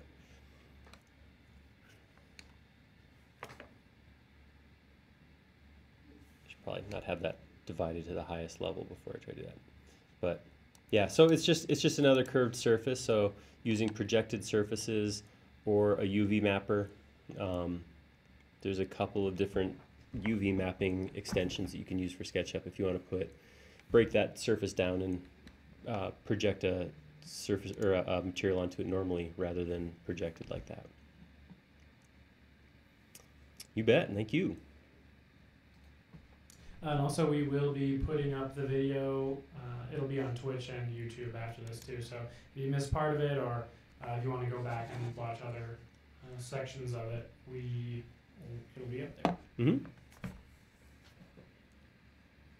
Yeah, Hornox threw out Through Paint, which is an extension from Fredo, which is very good for quad models. It does a really good job of letting you actively apply textures and manipulate them.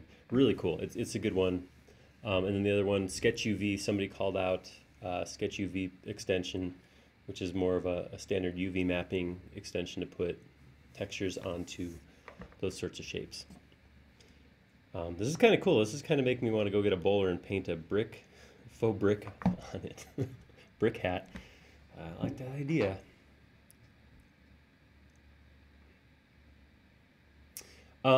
Yeah, G Studios is asking about, honestly, if I was modeling a top hat, I probably wouldn't even use sub D.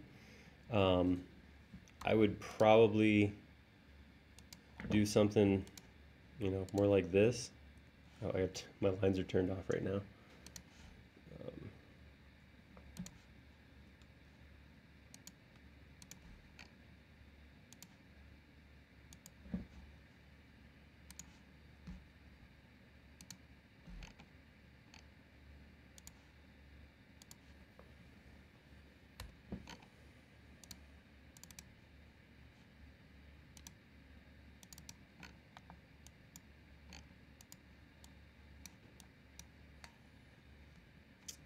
So this would be,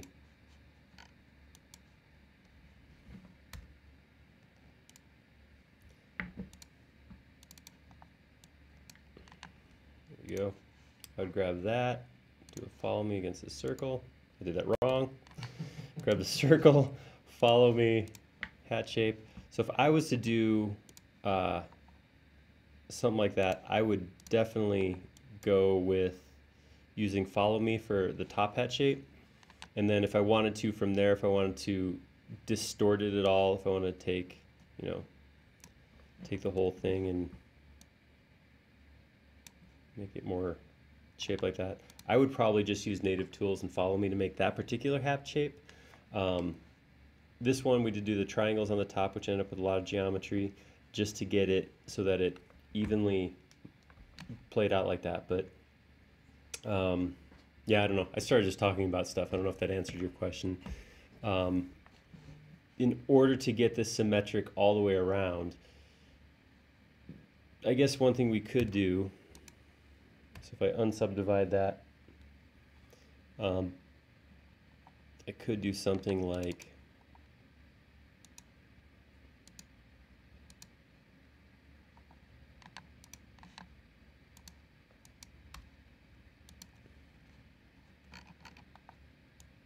oh, it's not symmetric. I forgot about that.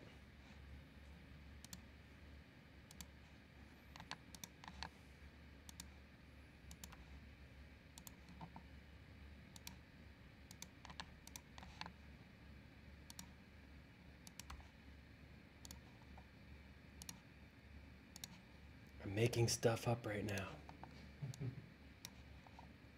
So something like this.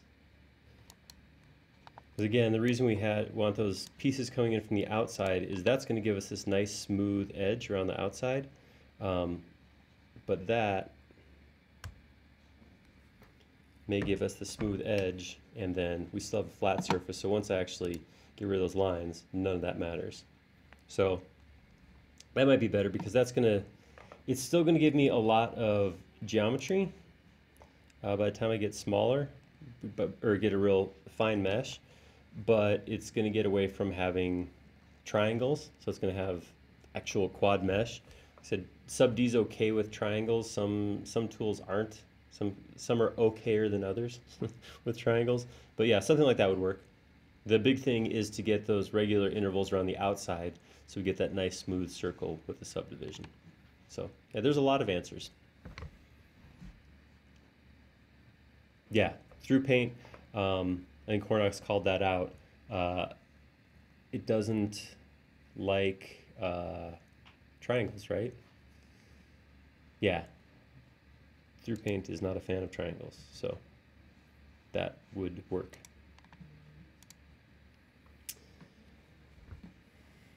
All right. What else we got? Or are we done? Have we got there? It's 3:30. That's 3.5 hours, so you know we could be done. That's nothing wrong with that. Okay, well, like I said, if you guys do think of something you'd like to see, let us know, because we do want to make this a regular thing. We want to come every Friday afternoon, hang out with you guys. So let us know what we could do. I know we have had requests for terrain modeling, So we can absolutely do some of that kind of stuff. I would definitely welcome any thoughts on things you guys would want to see modeled. It could be specific things, or it could be just generic workflows that you want to think about too, or want us to show you how to show. Couple more questions coming in. Recommend tutorials for working with Ruby scripting. I would start by going to the developers section of our website. That's where you can actually download the SDK and API documentation, and I think there's some samples on there. If not, and I think there's actually some sample scripts that you can actually go download and take a look at as well. There we go. If you go to SketchUp.com and click on, is it at the bottom? Or is it? Oh, developer.sketchup.com. Sure. I just looked up SketchUp developer on YouTube, or on Google. Or on YouTube, but on Google, and then this is what came up. Yeah, so this is the page. Has documentation on there, SDK. If you go to the main Ruby site, so Ruby's not our software. That's a software that's out there outside of us. They have their own tutorials on how to do it. Anything that we show through our stuff is going to be specific to creating Ruby for SketchUp. One spot, so there's a whole bunch of documentation. There's a bunch of stuff there that I don't know, I guess it doesn't make sense to me. It's a lot of information that... A lot of words. Yeah, words and codes, syntaxes. Numbers, classes. Yeah. But another spot to check out, of course, is our forum. So our forum's not only a great place to get information on SketchUp and using SketchUp, but there's actually a whole category of our forum page where people can go in and talk or help you to learn Ruby. So if you go to where it says all categories in the upper left corner, you can actually drop that down and scroll down. There is a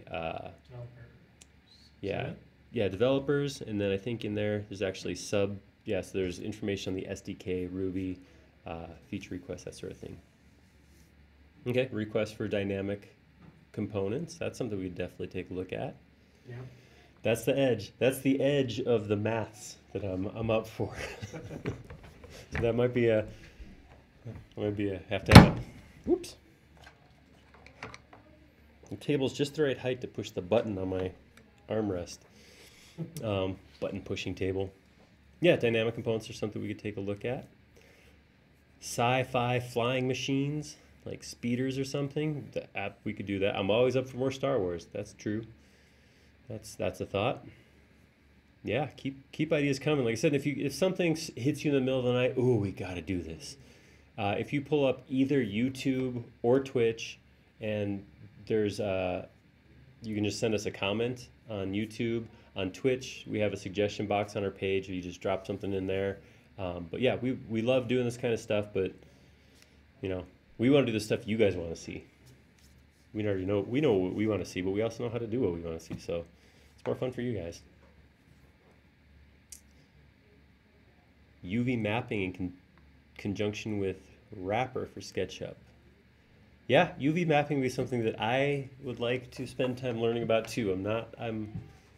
I get a little sweaty when I have to talk about UV mapping too much. So that's something I had to learn more about. But a great way to learn is when you have to teach somebody else. So I'm up for that. Maybe UV mapping could be something we try.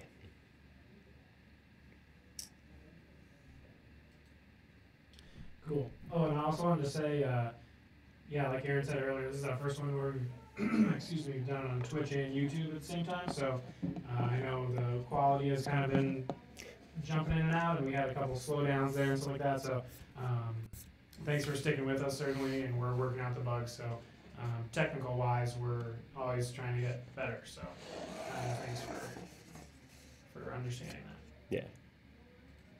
Yeah. I'm with you, YouTube. UV mapping is voodoo black magic stuff. Yeah, I don't know how many donuts are left back there. Voodoo donuts. They're not voodoo donuts. They're not voodoo donuts. You could get the UV mapping voodoo donuts. Thank you, Alex. It's been great having you. Thank you. Appreciate your input and interaction. That's awesome.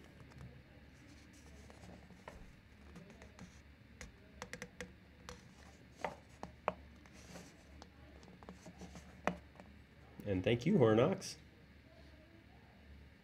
yeah, so our plan, barring any unforeseen changes to schedule, our plan will be to be back here at noon Mountain Standard Time next week, next Friday, and we'll do something. I don't know, we'll figure out exactly what that is, and we'll do that thing. I don't know, hold on, important stuff. I'm not sure where the donuts were from, but they were pretty good. They actually, I didn't recognize the box. Yeah, it wasn't Lamar's. I'll be honest, I don't know. I just knew there were donuts inside, so it may have actually said on the box where they were from. Yeah, I nobody may not pays have noticed attention to that. You just rip it open. Donut. Contents of it. Yeah, it's really, that was the important part. Cool. Well, I guess with that, unless, like I said, unless something huge happens next minute or so, we'll call it. So, whoa, hold on, Alex. I won't say a donut is a donut. I mean, I'll probably eat a donut from anywhere, yeah, but there are definitely some donuts that are better than other donuts. You know, I'm a big fan of donuts, but you pop down like a grocery store donut next to, you know, yes. Trying Proper to think. donut. Proper, yeah. Even. What about a donut hole? I may have eaten a couple of those out of the box too. I had way too many donuts today. I totally admit that. I had to stay hyped. I had to stay, you know. Well, you did split one donut. Well, That's you split right. a bunch of donuts, but That's you right. split one with me, That's so right. I appreciate that certainly. But that cuts down on your intake because then it was only That's true. partially. Yeah, we'll have to figure out how to work food into our stuff more often. Ooh, yeah, see, Krispy Kreme versus something from Safeway or Kroger, there's a difference. There's a difference. Portland has great donuts. You know, I was supposed to go to Portland and it doesn't look like I'm going to go, so Josh, our trainer's going to be going out to Design Week Portland in a couple weeks, and I will ask him to try the donuts. Guess I won't be there. Oh well. Cool. All right.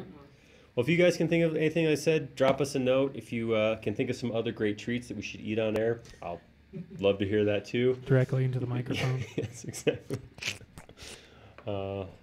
Yeah, we don't want to become one of those things where, you know, people try to eat like hot peppers and then perform tasks or anything like that. And no shots on the air. That's another thing that's just been nixed before it even started. Strictly off air. That's right. That's post after routine.